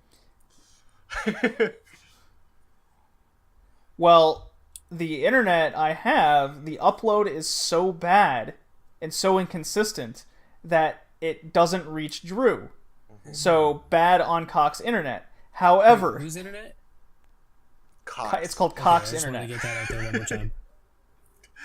Yeah. Yeah, pretty much. So that doesn't work. So I go, all right, shot in the dark. Let's see if I can get my mobile phone from T-Mobile data to stream SharePlay. Somehow that connection works. Yeah, the resolution's bad, and there's a bit of there's a hard delay at times. Hard delay. Hard delay. Hard the fact delay. is that Like I'd be filling up my accuracy bar and then press X and then realize I just did my power bar already because I didn't even see it. It's like, oh, where's the ball in the river? Okay, that's fun. it was a funny experience, but the fact is that it did work while Cox Internet, a major internet provider, couldn't do it. God damn you, Cox. Yeah, but no. While in the process, I did have JD play the first mission of the World War II campaign, but that was it. And he's very, very bad. Oh yeah, I'm horrible. He was very bad. Because at this point in first-person shooters, this was my hands-on experience with Call of Duty that isn't on the easiest difficulty level. It was regular. It was regular level, and it was, first of all, they teach you none of the controls. That is true. I never even thought about that. There is no They tutorial. teach you none of the controls. We get to the beach of Normandy. First of all, it's like a 20-minute. First of all, the game starts out with a 20-minute cutscene of who cares who these guys are. They're just going to war. Then we get to the beach, and it just goes run. I'm like, all right, I'll run in whatever direction, I guess. He just ran straight into an MG and just gone. Nice. And I died in like 3 seconds. I'm like, all right, I died in war already. Let's go again. All right, then an arrow comes up. Okay, I'll go to where the arrow's pointing, and I'm like pushing all the buttons. Nothing's happening. Die again. Great. I'm having so much fun. Isn't Call of Duty fun, Josh? I've never played Call of Duty, so yes, it is a lot of fun. Oh my god, it is. This was war, JD. You don't understand. You had a mission. They spent 20 minutes prepping you for the day of days. Your job was They had run a up the beach. gambling scene on the boat before they went to war. Get the explosive into that bank, blow it up so your men could run up and get into the bunkers. That way you can storm the beach and get your placehold in Normandy. Don't you understand that? Oh my god. That's how history happened, you know. You were a weak soldier. Drew was on the spot trying to tell me the controls on how do you shoot? How do you duck? And he's like, oh, you can run with this button. I'm like, okay. So I'm running, still die. And he goes, well, you can run and jump and duck and things. I'm like, oh, okay, cool. And then I'm just like spamming that because there's just a shit ton of bullets coming. And there's no way to really avoid it. Yeah, because it's a bunch of Nazis sitting in bunkers with MGs. I mean, so you just have to get lucky to get to the next area without dying. It's okay. I don't play many shooters. Or you can just be skilled and go to cover to cover. Or you can have 10 plus years of Call of Duty experience. Dude, and it's 10 no plus problem. years prepped me for regular campaign. I was on it. That was my moment. So the campaign was very high energy. It was fun, but it was way too hard. Yeah, no, I think it was way too hard for a new player. I don't play shooter games, so I'm with JD on this one. Definitely. But, I mean, Drew's like, you just got to be faster, and I go, well, there's no learning curve for me to learn how to be faster. The only difference I would say is I kind of already knew how to play shooter games, so that's my advantage. Really, that's it. Well, I play some first-person shooters. Like, I love the Killzone series. Mm-hmm. As an example, that has a learning curve to the game. Right. You just don't start at level 30. Well, that's a really interesting and get thrown into a horde. I never considered of that. Enemies. Because I know, the last game, I think it was Black Ops 3 that had a tutorial. They haven't been doing tutorials lately. Then again, I mean, the controls are simple enough, but the first mission of this game was a little unforgiving. Oh my god, it was ridiculous. I couldn't even get to the bunker. This is war, gentlemen! It was intense. I never even contemplated it. Then again, people have been playing Call of Duty since the dawn of time, so. Well, I also found a lot of the controls weren't very intuitive. It's the same control set since the original Call of Duty 4. It's the exact same controls. The original one since the fourth one. Well, no, the same control set, Like, I can name. Left stick is move, click it in to run. Normally, your left trigger's aim down sights, right trigger's shoot, left bumper's tacticals, right bumper's lethals. B is, for me, my melee. My right stick is my crouch and prone. A is jump, That's a X lot is of reload, different Y controls is to just spur on a person and expect them to know it. I know. It's just... I think the basic controls that people know is left trigger is aim, right trigger shoot. Yeah. Left stick go, right stick look. You go into the menu and look at the control scheme. Yeah, and how fast are you going to remember 30 different control schemes? Same way you remember that's 30 the thing about different Call of Duty. combos. There's really not that many control schemes. There's move, there's run, there's shoot. That's same. Your face button. Same thing as same way you remember 30 different combat things in like Street Fighter. You just that's true. You practice. You just do it.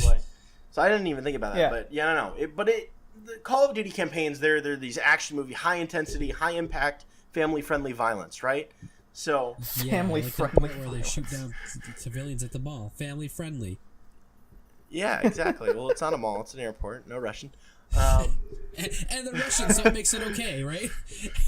Well, no, no. You're killing Russians with a CIA agent trying to start a war between America and Russia, which then leads to a really cool action scene where a building falls down and shit. But family friendly. It's Call of Duty, the big explosions. I mean, they've said they're going to do the same stuff with the movies. It's just big explosions, high impact, family friendly violence. And that is what I was into. I was definitely into the way the campaign was progressing in what was happening on screen. It did feel like a movie. Now a lot is ripped off of Saving Private Ryan, that's for damn sure, and a lot of what was happening in the game is totally ripped off of Medal of Honor. Josh, you and I played Medal of Honor for the podcast on the retro one. No, that's one of the more intuitive ones I've played, that's for sure, other than Destiny. Well, JD, if you want to sit down and share play, a couple other times, I'd love to let you play some other missions, because there are other missions in the game that put you into other places with other game mechanics that were actually really fresh and interesting. Like there's this one where you're in Paris and you're playing as a member of the French Resistance. You're playing as a girl, and it's this detective mode almost, where you're in this hotel, you're moving around gathering clues, you're trying to be stealthy, you're trying to get to someone who has a briefcase of explosives. And then you got to be able to get plan them. It's really interesting, fun mission that's intense, but it's really intuitive with the way it approaches its design. So things like that, the last mission's interesting. The plane mission is actually incredible visually. And it was graphically the game was fantastic. What I really liked. Now, one aspect I thought was very interesting was, and Josh can attribute to this, when we played Medal of Honor on the PlayStation 1 on the Retrocast, when the Nazis were after us, I made a comment that the Nazis were in full conversation, so you could hear what they were talking about even during the midst of battle. There's a very cool sewer scene in Medal of Honor in which you're running down the sewers trying to escape Nazis, and you can hear the Nazis going, "Oh, we think he went left down the sewer, let's go that way," and it was in German. Now, as we were playing Drew, I was saying that the dialogue was very, very minimalistic, especially coming from the Nazi side. They just kept saying the same, 3 things over and over again. They kept saying 5, 6, 7 o'clock, or 1 o'clock, wherever the guy was. Mm-hmm. As in you, the player, or they were just grunting and screaming a lot. Yep. As someone who doesn't speak German, I was like, huh?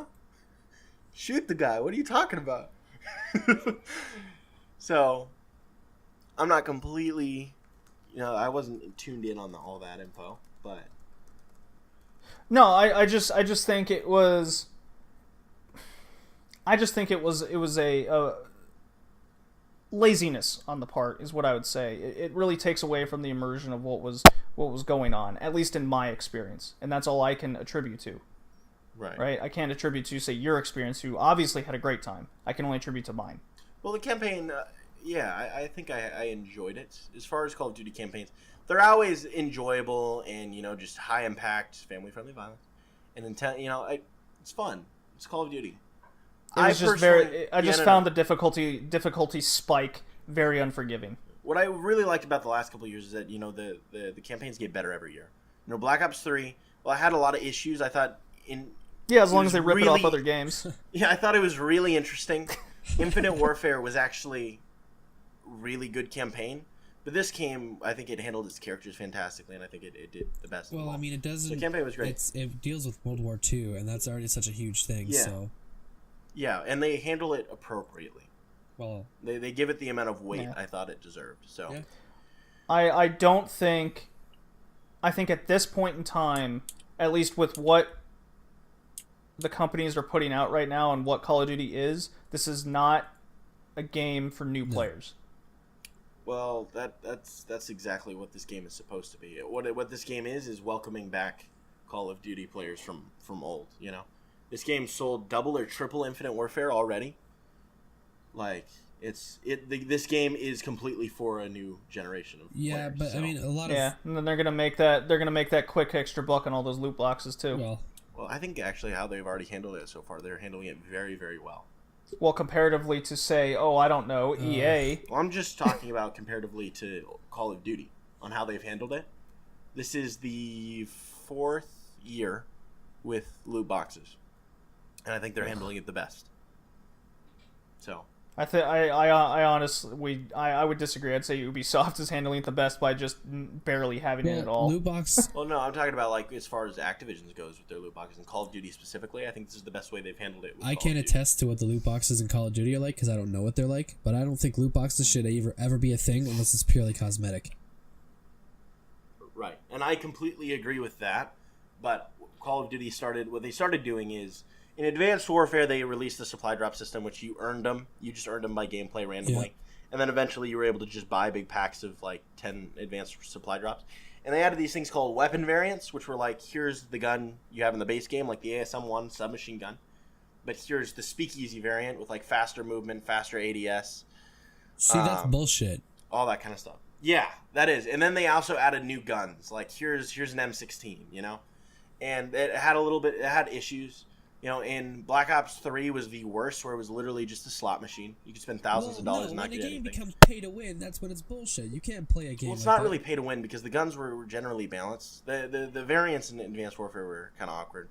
But the BO3 was a slot machine. A lot of people angry. Infinite Warfare and Modern Warfare Remastered came out, and they decided to do two different supply drop systems to test things. Modern Warfare released this idea. They aren't doing weapon variants anymore or stat changing. They're just visual variants that change the look of the gun. But now they have this system called the collection system, which is basically so you have these like 5 items, and once you get all 5 of those items, you get the item at the top. So like for the weapon, and how they added it is you got duplicates, you would get this scrap points, and then you could buy items, any item you wanted. And then Infinite Warfare did a similar thing with crafting and salvage, and then World War II is kind of combining both of those ideas to where you can't just go buy DLC weapons. You have to earn them through challenges and that kind of stuff. Mm-hmm. But then the rest of the supply drop system is all cosmetic. So there is an incentive to buy supply drops to get DLC weapons, but you aren't going to get the DLC weapons for buying supply drops, kind of. You know, they're just trying to word it weirdly to try and make it seem like to sell supply drops, but still be able to get DLC weapons for players who play the game. Hickey said, "I remember seeing NPCs glitching in the single player." Yeah, there was a lot of comedy. There was quite a few. that it launched. It was pretty funny. So well, it's still doing it. I saw it firsthand. All right, so moving on from Call of Duty, I want to get into pipe in really quick on multiplayer because that's the big selling point. Nazi Zombies this year was really good, very scary. Very interesting. They did really good on it. But as far as the multiplayer goes, competitively, I think the game is good. It just needs some balancing updates. But as far as like the multiplayer goes, the headquarters system is the new social area. It's good. But the game launched with 9 maps. And the big issue that everybody's really angry about is that the game originally had 3 more maps. And they're still in the game files, and you can see them there. But they announced DLC Pack 1, and those maps are now a part of DLC 1 instead. Oh, that's scummy. Yeah, and another issue with the game is that's Capcom level scummy. Another issue with the game is that the maps aren't great. They're not bad, but they're not great. Like, there's no maps in this game that I'm going to be in my next game. I'm going to be like, oh, I hope they remaster that map. They're just meh maps. So, they're very plain and ordinary. So, but the multiplayer, as far as the game goes, it's just really fun. It's a really fun game. It's the best Call of Duty, debatably. The general consensus is the best Call of Duty in a long time. I still think Black Ops 3 was better, but a lot of people like this. I think a lot of people would agree with that. With Black Ops 3 being better or this game being better? Yeah, Black Ops 3. Yeah, no, I just think they handled... The maps were fantastic. The gun balance was fantastic. The colors were great. The leveling up in the things you unlocked and the incentive and the grinding was way better. And I just was more inspired to constantly get on and play that game and play the competitive stuff more than I was to this game, you know? Like, I still don't play this game as much as I normally play Call of Duty. I do play a bit. I stream it, you know? I'm back streaming again and I'm having fun. But Black Ops 3, I was dedicated. I was playing that game a lot, and I was good at it. You know, I can go back and look at it. I was good at that game because of that, so. Any final thoughts, Josh? Nah, not really. Josh, before you leave, I want to get to get your EA bullshit thoughts because that was our next topic. Then let's just do that right here now. Then that was the idea. I was trying to move us along before Josh had to bounce. Yeah, shit coming up. So sorry. EA though. That's right. Just shoot us into EA. I've always hated EA all the way back to basically when I first started playing the sports games. I hate EA. I don't like their business practices. I think they're shady. I honestly don't think they're going to be a company for much longer. And if they are, they're not going to make much money because finally the gaming community has had enough. And I believe you guys can agree to that. The fact that they hide most of their game and most of the fun stuff behind a pay scale, that's not how you run your business, man. You don't pay you don't have someone pay to get into a bar, pay full price for a beer, give them a quarter of the beer, and say, "Hey, I'll give you another hit for another $10. I'll give you another this for $10. I'll give you another part of your beer for $10." You don't do that. When somebody comes in and gives you $10 for a beer, they expect their whole beer to be in their glass. They don't want a part of it. And then you get the glass, and they say, "Well, I'm missing some of the glass." You're like, "Oh, well, I can give you the rest of the glass, or I can give you a better glass that can, hold more if you pay this too." Right? Yep. Oh yeah. No, Josh, you're absolutely right. The biggest scum move of them all was EA came out and said, and this is all coming off the Need for Speed Payback and Star Wars Battlefront 2, particularly Star Wars Battlefront 2, took a lot of the spotlight. Yeah. Right. Once this Fallout happened with the microtransactions and basically legislation coming down saying it's gambling. It's illegal to get the loot boxes, I believe, in Hawaii now. It's not illegal. It's not illegal. But they are investigating it because keep in mind I was in Hawaii when this came out, so I was like, "What the hell?" I got a tweet that day, and it was my buddy. He was like, "Yo, get out of Hawaii quick!" So, so here it's not technically gambling, but it is soliciting money from minors, and that's it's under investigation right now. That's where the whole issue is. And the best thing I've heard was it was a governor from Hawaii. He said, and it's the best quote I've heard about it all. He said, "It's a casino dressed up in Star Wars pajamas to appeal to kids." Yeah. Now, don't get me wrong. I haven't played the game, so I can't judge it for myself. But it seems like a great game. It looks like it handles well. It looks like it's a lot of fun. But I played the build at EA and Play it's not. without any and it's really not. I played the build at EA Play at E3 where they had set classes and they had no cosmetic supply drop systems, and that game was so much fun. Yeah. It was so much fun. But the fact that you can drop into a game and basically purchase the win, that's some bullshit, man. Yep. Oh, there's a video online, Josh, of a guy buying a loot box option in which he automatically wins. Yeah, that's what I said. You can just go in and, hey, you win. That's bullshit. I can't believe that's even a feature. No, yeah, I never really liked EA. The only reason I've ever had EA games was because I like playing for the football and hockey games, and no one else makes the games. So I bought football this year, and that's the last thing I've bought from EA since NHL 15. Well, I don't know what the last game I bought from EA was. I haven't bought an EA game. I think I bought the original Star Wars Battlefront on a sale. I don't agree with their business practices. I don't think the games they don't care about the gamer, and therefore I don't care about them. So but it's not like their games are great and I'm missing out on this whole big thing. I don't agree with it, and that's that. Well, no, I used to absolutely adore the FIFA games and the hockey games, and now with what they're doing with Ultimate Team, because that's a big aspect. That's a big add-on. It's such a great idea. Its first couple of years, it was so much fun to play, and then it just became pay to win. And like I said before, if you make a game pay to win, that's when it's bullshit. I've quit playing a few games like MMOs. Like the biggest one I can think of, for example, Black Desert Online. I stopped playing that because what's the point? These people are paying to win, and I'm not willing to put money into this game. I've already paid the $30 for it. I don't pay a subscription, so I want to be able to play this game casually or actually really get into it. Like, what's the point? If people are... No, it's EA has basically became a mobile game company on consoles. Pretty much. Even... And it's disgusting. Honestly, it's disgusting. And a lot of people think that if EA keeps going on with this way, they're eventually just not going to sell their games because their customers are going to think, well, what's the point if they're just going to make me pay to play this, win this game? Well, the other news that has come out is so let's talk about 3 of the games, because UFC 3 hasn't even come out yet, and it's already under scrutiny with EA.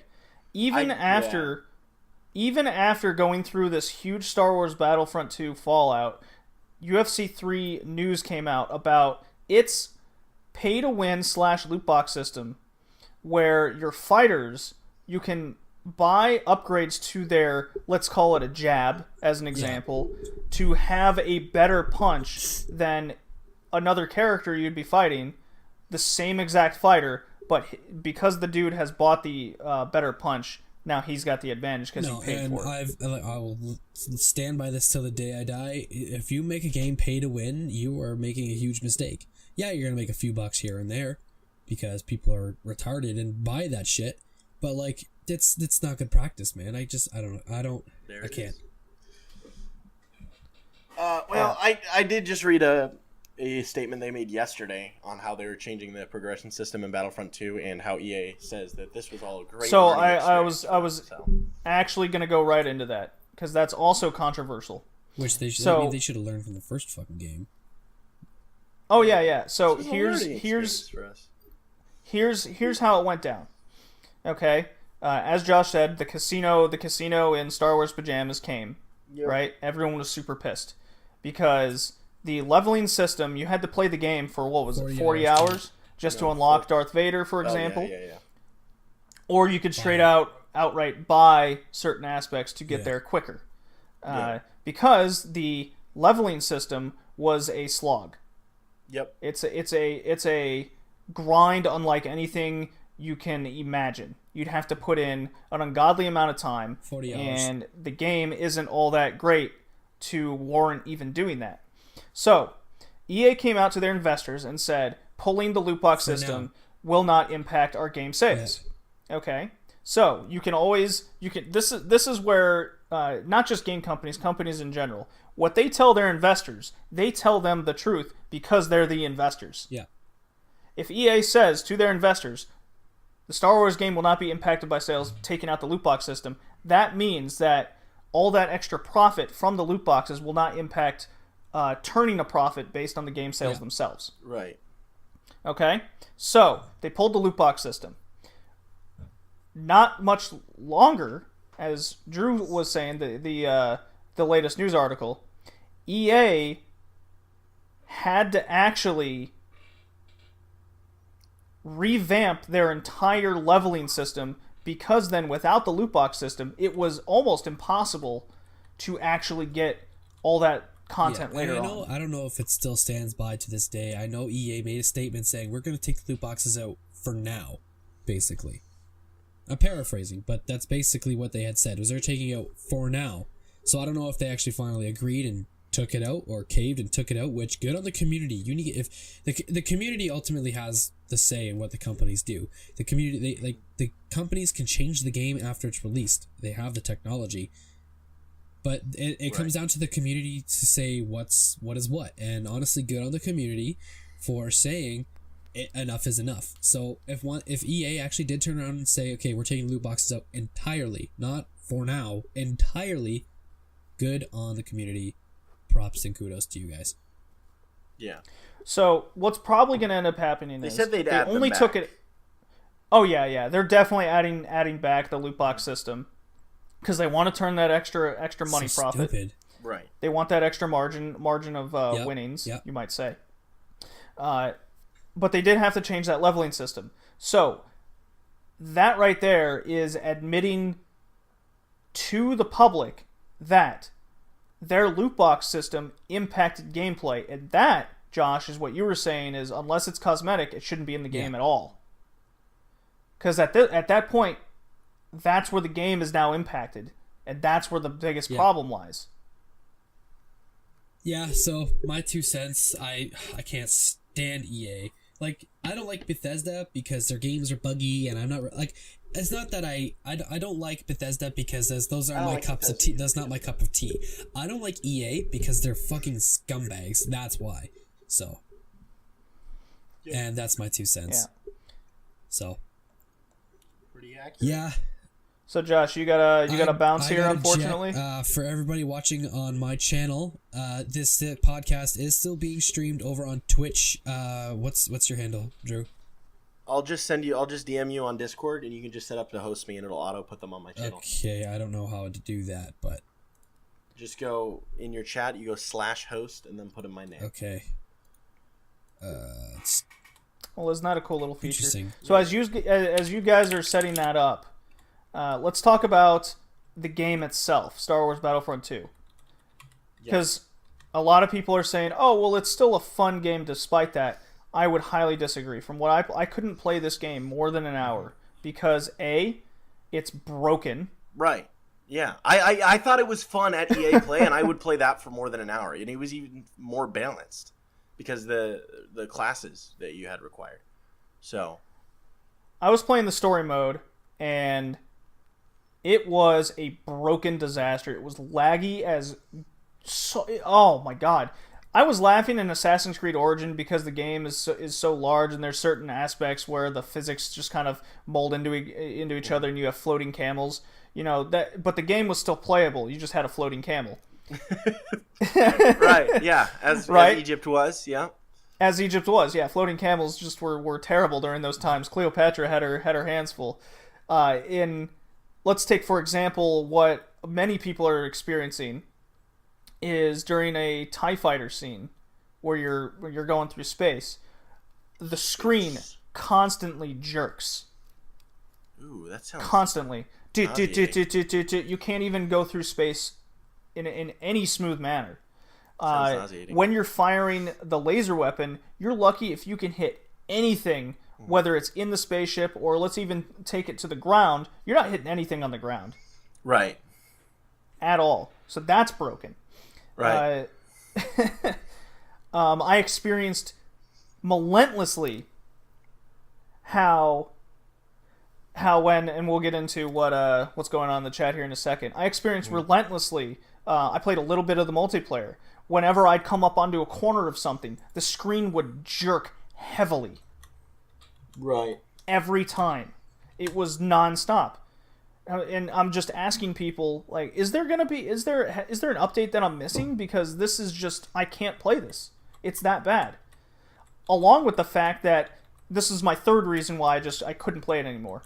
The AI is, I was speaking how Call of Duty's AI is really smart, but that implies that you need a high level from the gamer. Fine, I can handle hard games. Right. Right? Star Wars AI is beyond stupid. Yeah, it's borderline just not even worth it. Most AI for EA games is pretty bad. This is a whole nother level of stupid, though. Yeah. So, all right. So we got some words from the chat here. Yeah, we do. They're talking about I'll just typing read skills. Something here. My friends and I were joking when we saw that EA might stop doing annual sports games. You buy FIFA with only Zimbabwe teams and need to buy loot boxes to get every team and every player transaction every single time. Yeah, it's just a money-making scheme. You know what? That actually wouldn't be out of the realm of what EA would do, let's say in their next FIFA release, where you have league packs. Mm-hmm. If you want the Premier League pack, you need to pay this. If you want the Bundesliga pack, you need to pay for this. Yeah. That is not out of the realm of possibility. Of course. For sure. As jokingly as that is, it's also scary to think about. With Need for Speed Payback, we'll because you've experienced a little bit of Star Wars. I just want to talk about how Need for Speed Paybacks might be among the worst games of the year. It is. We've talked about all the racing games that have come out recently. Right. We even had a retro game podcast earlier this year over retro racing games. Whole giant podcast about it. Right. Whole episode. Need for Speed Payback is by far the worst racing game I have played in a generation or 3. It's because it's EA. It is that bad. And what it does is it has card packs. So you do a race, you do whatever, and you unlock card packs. And what these card packs do is this is how you now upgrade your car. You have no control, RNGs your skill tree through microtransactions? Yes. That's really Every weird. car, you can only upgrade cars through microtransactions. That's weird. It is an unplayable mess of a game. It is the worst racing experience, again, I have played in 2 to 3, even, you know what, I'll even go back to the N64 days of that generation. It is that bad. It's not even a broken game. It's just not a fun game. It's that bad. Well, they advertise Need for Speed Payback as this high octane racing game, kind of a movie like experience. Yep. Well, you don't even get to experience that because of the microtransactions put in the game and this card pack system. It's that bad. Yeah, that's the same thing with Battlefront. You don't get to experience that fun gameplay in balance because of the card packs. So yeah, it's literally the same system in Star Wars. Now, The only thing saving the Star Wars game is the fact that it's Star Wars. It's got that name, but the game itself is still very much a broken mess and disaster. Yep, pretty much. So let me get your thoughts, Drew. I rambled on. I've talked so much about this over the last month, but yes, EA made a really stupid mistake. This is a business system that's been going on in games for years now, and it should not be done. So I'm happy to see the community just butchered these guys for it, and I don't think it's going to change anything really, but I'd be excited to see what happens. So they fucked up. So will you be getting Star Wars Battlefront 2? No, never will. No. I might rent it and play the campaign. That's it. I wouldn't even say the campaign's even worth it. Yeah, but if it's cheap for rent, I am curious. You know, because nonetheless, once they update it and fix it a little bit, it might just be a fun Star Wars experience. You're better off just playing, what was it, the Battlefront on the PS2 that came out? Right, Battlefront 2. Okay, got you. Oh, man, it's so disappointing, because even, I'm not the biggest Star Wars fan in the world, but I was still very much interested to see where this game was heading. Everyone was hyping it up hard. And yeah, it was supposed to be really good. I remember at E3, I stepped out, we were in front of the place, and there was all the posters for all the games. Then I walked down the street a little ways I think I was just going to go get a hot dog or something. And I walked down the street a couple blocks, and there was this on a skyscraper, the entire skyscraper was this poster for Battlefront 2. And I was like, that looks sick. It was going to be such a good game, and then it wasn't, so. Yeah, so much for that apology of the first one, right? Yeah, right. Oh. Man, and that's not the only game that came out which was a total critical disaster. What else came Sonic Forces came out. Oh, you can go ahead and talk about this one. I really didn't play this game. So we've all been burned by Sonic in the past, right? Mm-hmm. Yeah. And Sonic Mania, as we discussed in August, technically it was September when we discussed it, but it came out in August. Anyways, that was a breath of fresh air into Sonic. We were all very happy. Now, Sonic Forces came out, a 3D Sonic game, heavily influenced by the success of Sonic Generations. Mm-hmm. Above average platforming game, okay? Mm-hmm. The whole gimmick behind this is you can create your own fursona. Get it? Mm-hmm. Create your own Sonic-like character. Sounds like some furry fetish thing. Well, I mean, fursona. That's kind of the community that Sonic's been built on. Yeah. All right. Okay. Yeah, I got you. I want a hot dog now. What the fuck? I'm gonna order a pizza, I think. Do it, man. I've ordered a pizza on a podcast before. I'm gonna do it, and I'm also we're gonna go to my PC screen, and wrong screen. No, wrong screen again. Here we go. Let's order a pizza stream. So first of all, the story of Sonic Forces is absolutely beyond stupid. Yep. As one can imagine, right, Drew? Yeah. Yep. Sonic's let's see, Dr. Eggman's taken over the world. He's defeated Sonic. He's got him in a chamber of torture, and he's torturing him. And your Fursona comes in. He's gonna save the day, right? Your Fursona No more comes. than. Yeah. He joins the resistance. And Everybody knows so my two address things now. two things. Fuck. Yeah, you kind of want to hide your address, don't you? Yeah, it was too late. Unavailable for online ordering. Oh my god. We're going to Pizza Hut. Fuck you, Domino's. Oh, so Pizza. this is perfect because Sonic Forces. This is how much I care about Sonic Forces. Oh, and as you should. Yep. I'm gonna sign in the But account. okay, so continuing on. Yep. The Fursona comes in, joins the resistance. You play a couple levels. You save Sonic, and he's just kind of hanging out in a cell. There's like they say he's been being tortured, but he looks totally fine. Right. Sonic like, gets at least tortured? make him malnourished, right? Yeah. Yeah. Hey, 1 second. Stream, should we do garlic buttery blend or Hut favorite crust? I'll do garlic buttery blend, man. Okay, I'll go with that. I just don't like getting grease on my mouse or anything, you know?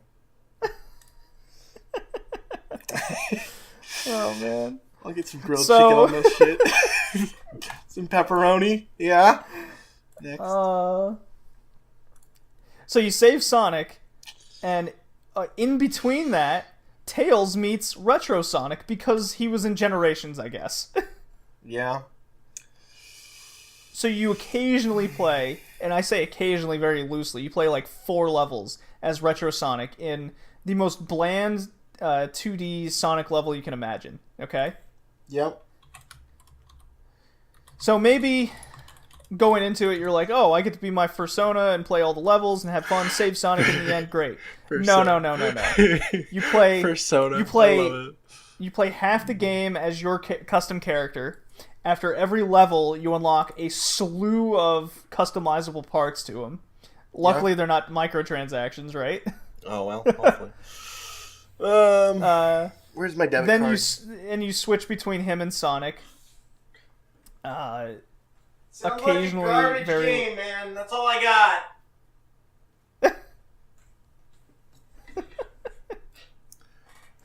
Oh no, where'd he go?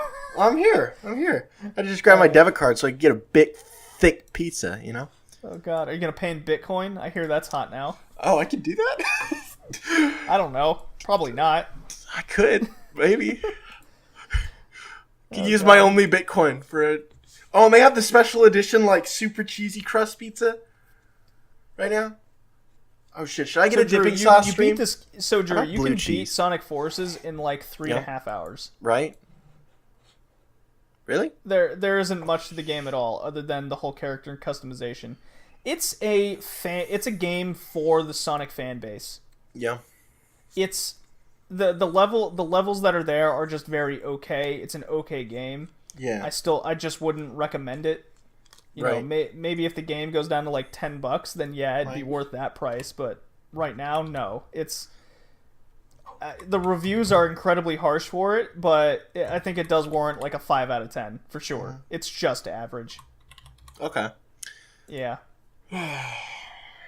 I would say if you're gonna let's going back to Nintendo Switch. If you have a Nintendo Switch, just get Sonic Mania. Gotcha.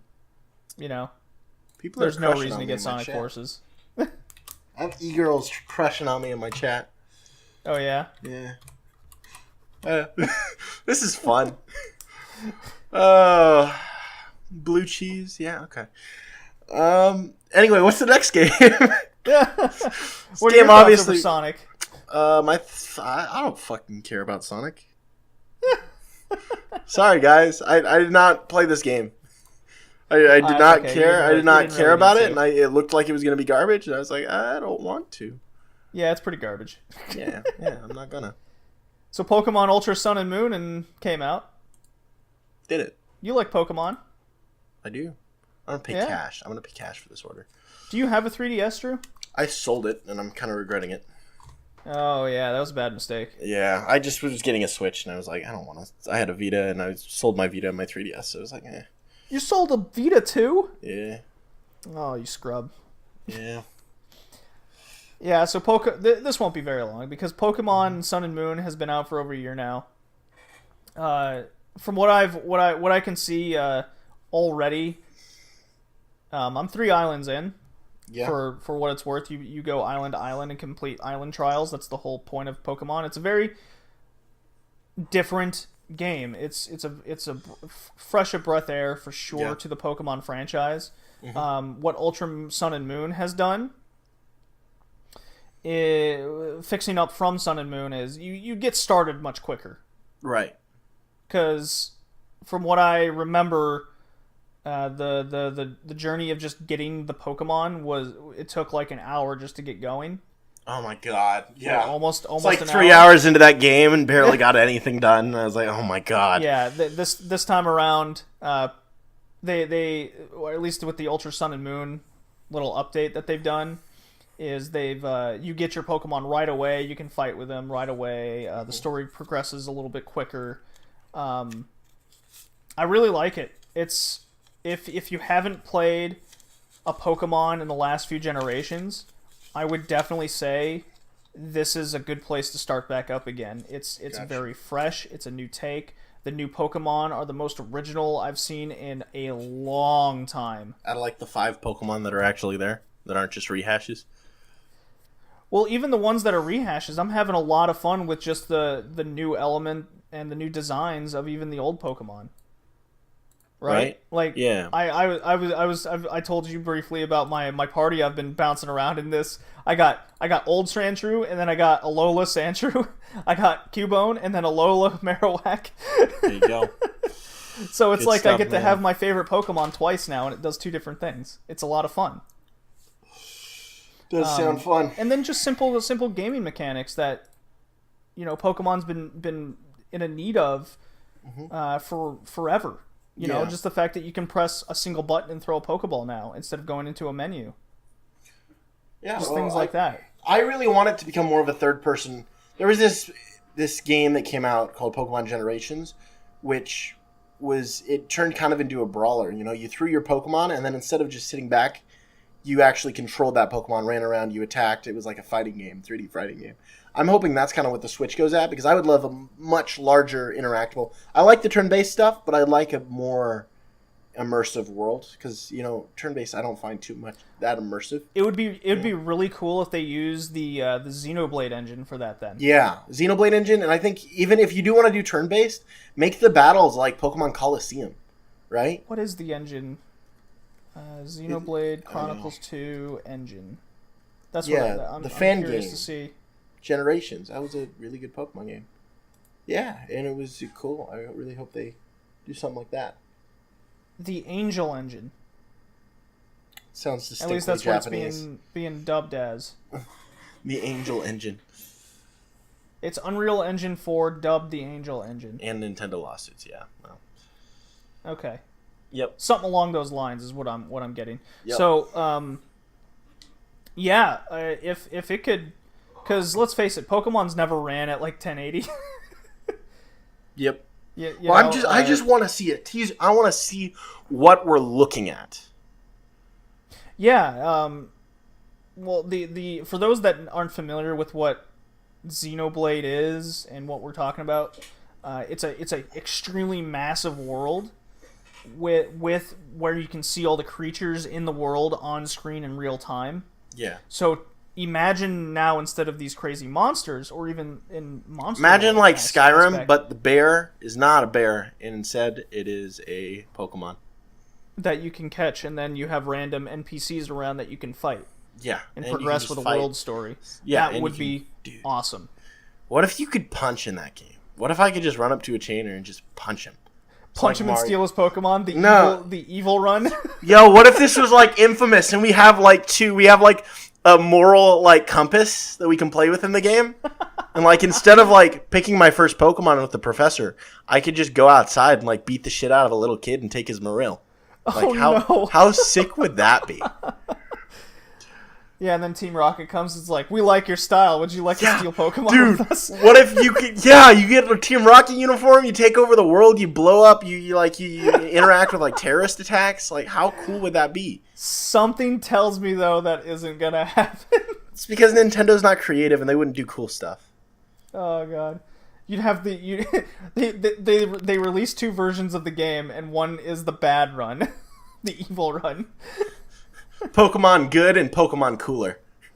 It's Pokemon Black and White, the second coming or something. Black and evil white. Yes, exactly.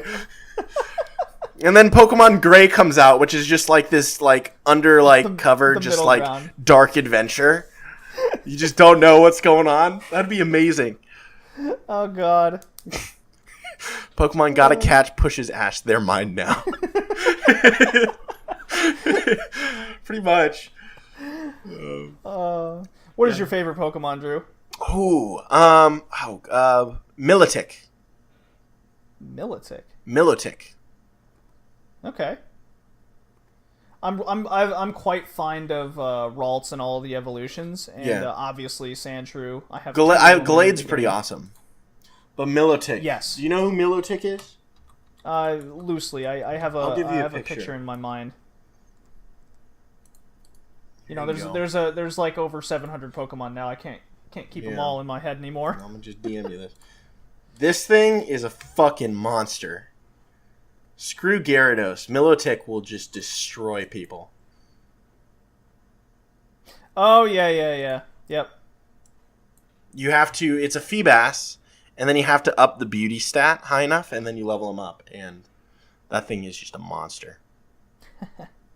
Awesome. Yep. So, not much else to say about Pokemon Ultra Electrode Suicide Bombers. I highly recommend it for people who have been out of Pokemon for generations. Electrode Suicide Bombers. Contemplate this for a second. Like, how... dude. Graveler explosions. No, just like... picture, like, freaking... what is... feel like Vanillites, like, holding hostages in, like, a radio tower. You use your Butterfree to put a whole group to sleep and steal all their Pokemon. Yeah, no, you have, like, Team Rocket members, like, holding children and then holding a Voltorb, threatening to blow themselves up. Like, that's fucking You'll never catch me alive, Kappas. Put him down, or I will blow this thing up. Look out, he's got a Graveler and it knows explosion. Dude, what if we had, like, a Pokemon Mario crossover? Where Mario came and he started taking over Pokemon's minds. Oh, that's actually what's God. Yeah. Oh, speaking of Mario, just a side tangent here, really quick. Played a lot more of Mario Odyssey, and it's it's way Still good. You know, I tried to undermine it a little bit in the last podcast because it had just come out. It's very fresh. Everyone's putting it as the best Mario of all time. You're like anti-honeymoon period for some reason. It's weird.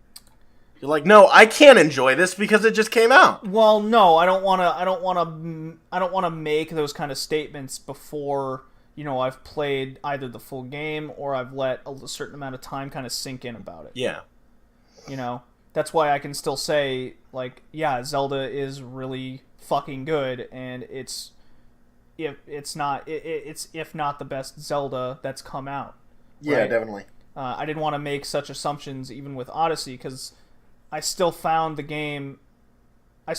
lot of faults personally in the game, and I felt they could have done more.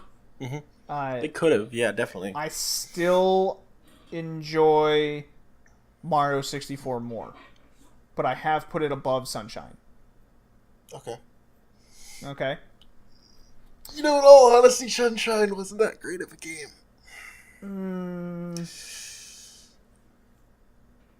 The more I look back at it, like, yeah, I have it with I have Mario Odyssey a tie with Galaxy. Yeah, because they feel very much the same game. Yeah, in definitely. a lot of ways. Well, no, Odyssey is great because I feel like it took these gameplay mechanics from all of them and just put them into one.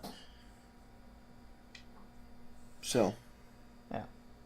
All right. So our last game is just a DLC over Horizon Zero Dawn, and which you will talk about extensively, and I will not talk about extensively. Well, you haven't had the chance to even get real started with Horizon Zero Dawn itself. No, I Which played is a little bit very of that game. I unfortunate. understand, the mechanics and stuff, but when this game came out, I didn't even want to get it. I played it at my buddy's house a little bit, and I was playing Zelda. I was playing the shit out of Zelda. So No, and it was definitely hampered by a lot of the gaming community because it came out only like a few days before Zelda did. 2 days after Zelda, wasn't it? It was around the same time. Okay. The point is that it was definitely hindered by it. Mm-hmm. Well, now an entire DLC has come out, and I got it for $15 Nice. on the PlayStation Network. It's called Frozen Wilds. So it unlocks this whole northern part of the map, and you're in this frozen wasteland. It has its own. It's still connected to the in-game story, right? Mm-hmm. So, and it recommends that you need to be. The game itself has a cool thing where before each mission, it has a level that it recommends you're at, right? Yeah. So to play this, it really says you should probably be level 30 to be in this area. But what that's also doing is, based on the dialogue of characters you're communicating with in that section of the game, it locks into where you should be in the main story mode. So you're not being spoiled on things you won't come across later in the game. Right. And the Complete Edition did just come out recently as well. Maybe I'll pick it up on a sale at some point. Oh yeah, it's from what I've experienced so far in Frozen Wilds, I thought it was going to be like maybe a 3 or 4 hour DLC where it's just this cool little area. No, this area is like 10-hour story mode. That's pretty. It's a whole nother game itself almost. It's good. Good. So it's definitely worth it for sure. Of course, you have to like Horizon Zero Dawn itself to justify buying the extra Definitely. thing, and you won't miss out on any of the story. You won't miss out on things. It just fleshes out a few things, gives you nice little extra details, which I also appreciate. The new robots that you fight, the new robot animals, are really fucking cool. You'll come across... I don't want to spoil a whole hell of a lot of it, but you will come across this crazy, like, massive robot bear. Okay? Yeah. Right. Like it's or it's like a gorilla or something. Gotcha. It's just huge. It's on its hind legs or feet, standing up, and it's just coming at you. You got to be well prepared for this section. It is one of the harder areas in all of the game. Right.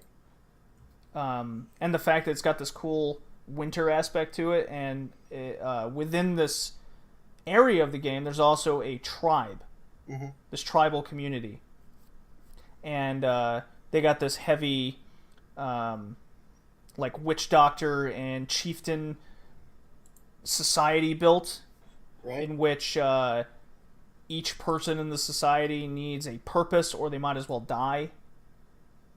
Like, they need a goal, they need a challenge of some sort. Without this challenge, life isn't worth living. That's their mindset. So their crazy way of thinking to, oh, half our tribe got slaughtered by this one robot animal. We gotta go. Their minds. You and I would be like, well, fuck, we're not going there again. Like, our family was just murdered. Well, their mindset in their little society is, well, fuck, that's our challenge. Yeah. If we don't go and beat it, then our family that died for nothing. Exactly. So I thought that's really cool. So all the people there are really, the society is really well fleshed out. Right. You see people sparring constantly in the background. It's really cool. So, a little background on Horizon for those that aren't familiar with it or haven't played it yet. Jumping mechanics aren't not a heavy aspect of the game. Right. It's not like Assassin's Creed or Zelda where you can climb anywhere, essentially. You have specific areas where you can climb. And this actually, I think this helps the game out, actually, even though a lot of people don't like it.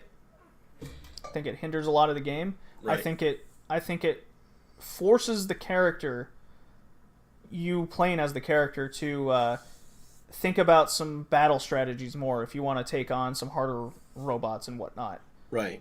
traverse different areas. I will admit full-heartedly that the game is definitely story-centric.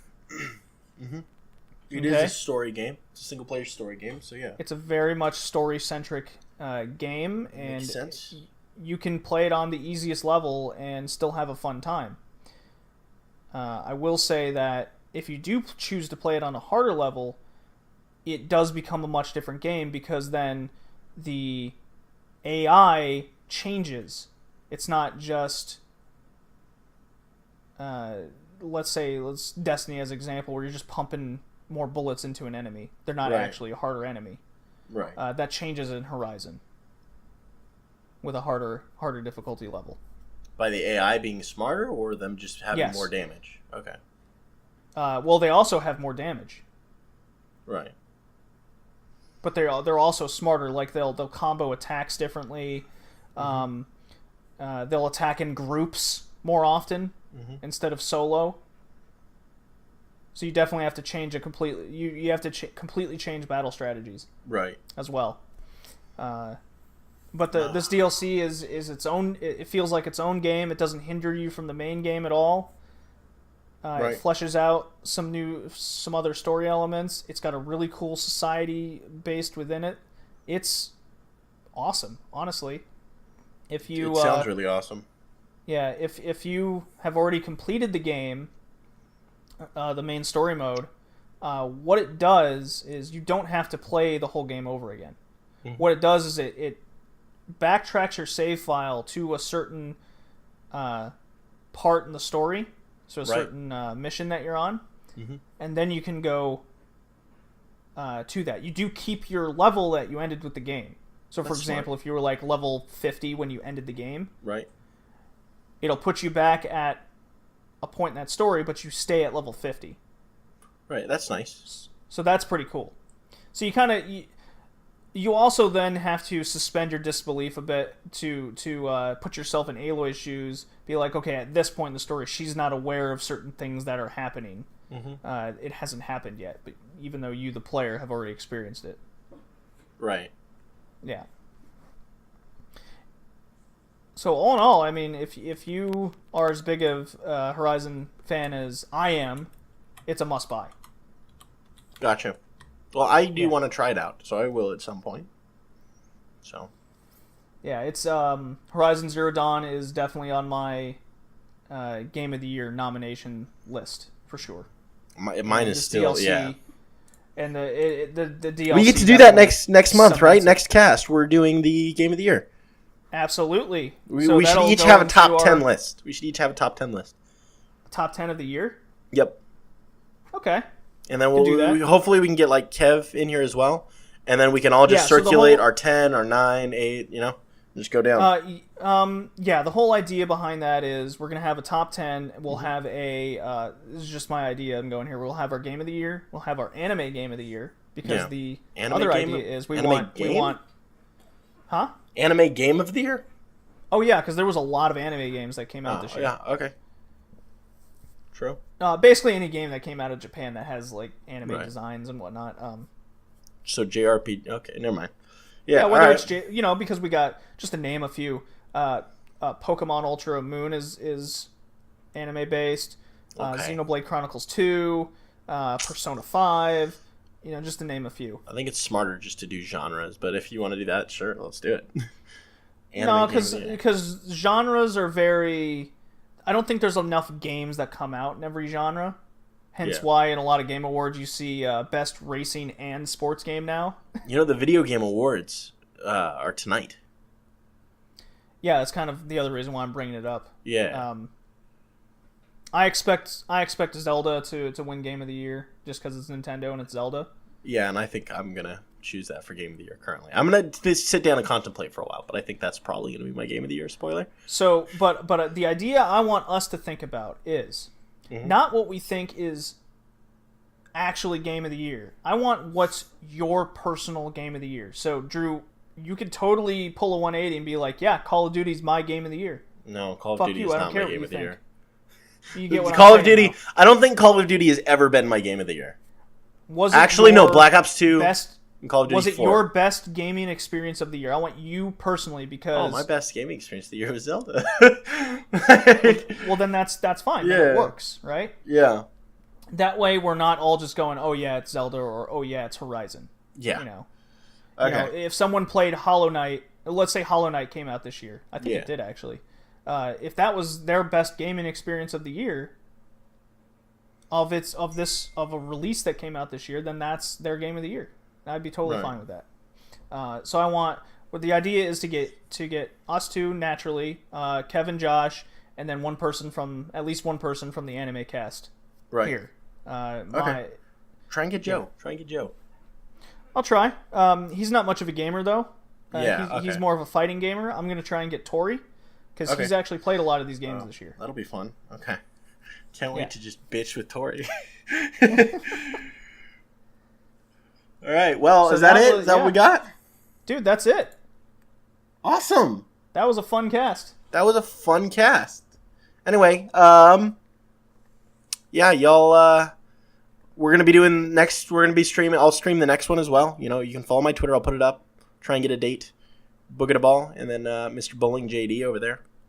So, it's a fun cast. Thanks you guys for hanging out. This was our first time streaming it, and I had a lot of fun. I think it helped, made it a little more entertaining. Yeah. So, And don't get us wrong. We're definitely gonna have probably a December cast as well on top of the game of the year. There'll be two separate things. oh, we're going to do, okay, gotcha. All right.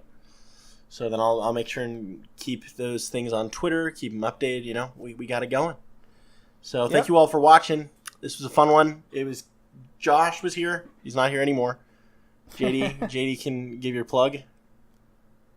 Yeah. So you can find the podcast at Podbean, Red Leaf Retrocast. You can find it on a slew of other sites such as iTunes, Google Play, Stitcher, Smart Radio, TuneIn Radio, Overcast FM, and I'm sure it's on a few others. Those are just the main ones. Right. You can find a easy loose audio on my YouTube page, which is Moose and Spiel. Be in the description, no problem. VidMe is unfortunately closing down next week, so Wait, what? you won't be Really? able. Yeah. VidMe's shutting down. So Rest in peace, VidMe. It's a bummer because the podcast got a lot of hits over there. Right. So you won't be able to find it on VidMe anymore because VidMe won't exist. Rest in peace. Well, I'm sure we'll get this stuff on YouTube eventually, right? No, it'll be on YouTube the same day the podcast okay. is released. So Gotcha. Cool. Alrighty. That's Bowling JD. I'm Booking a Ball.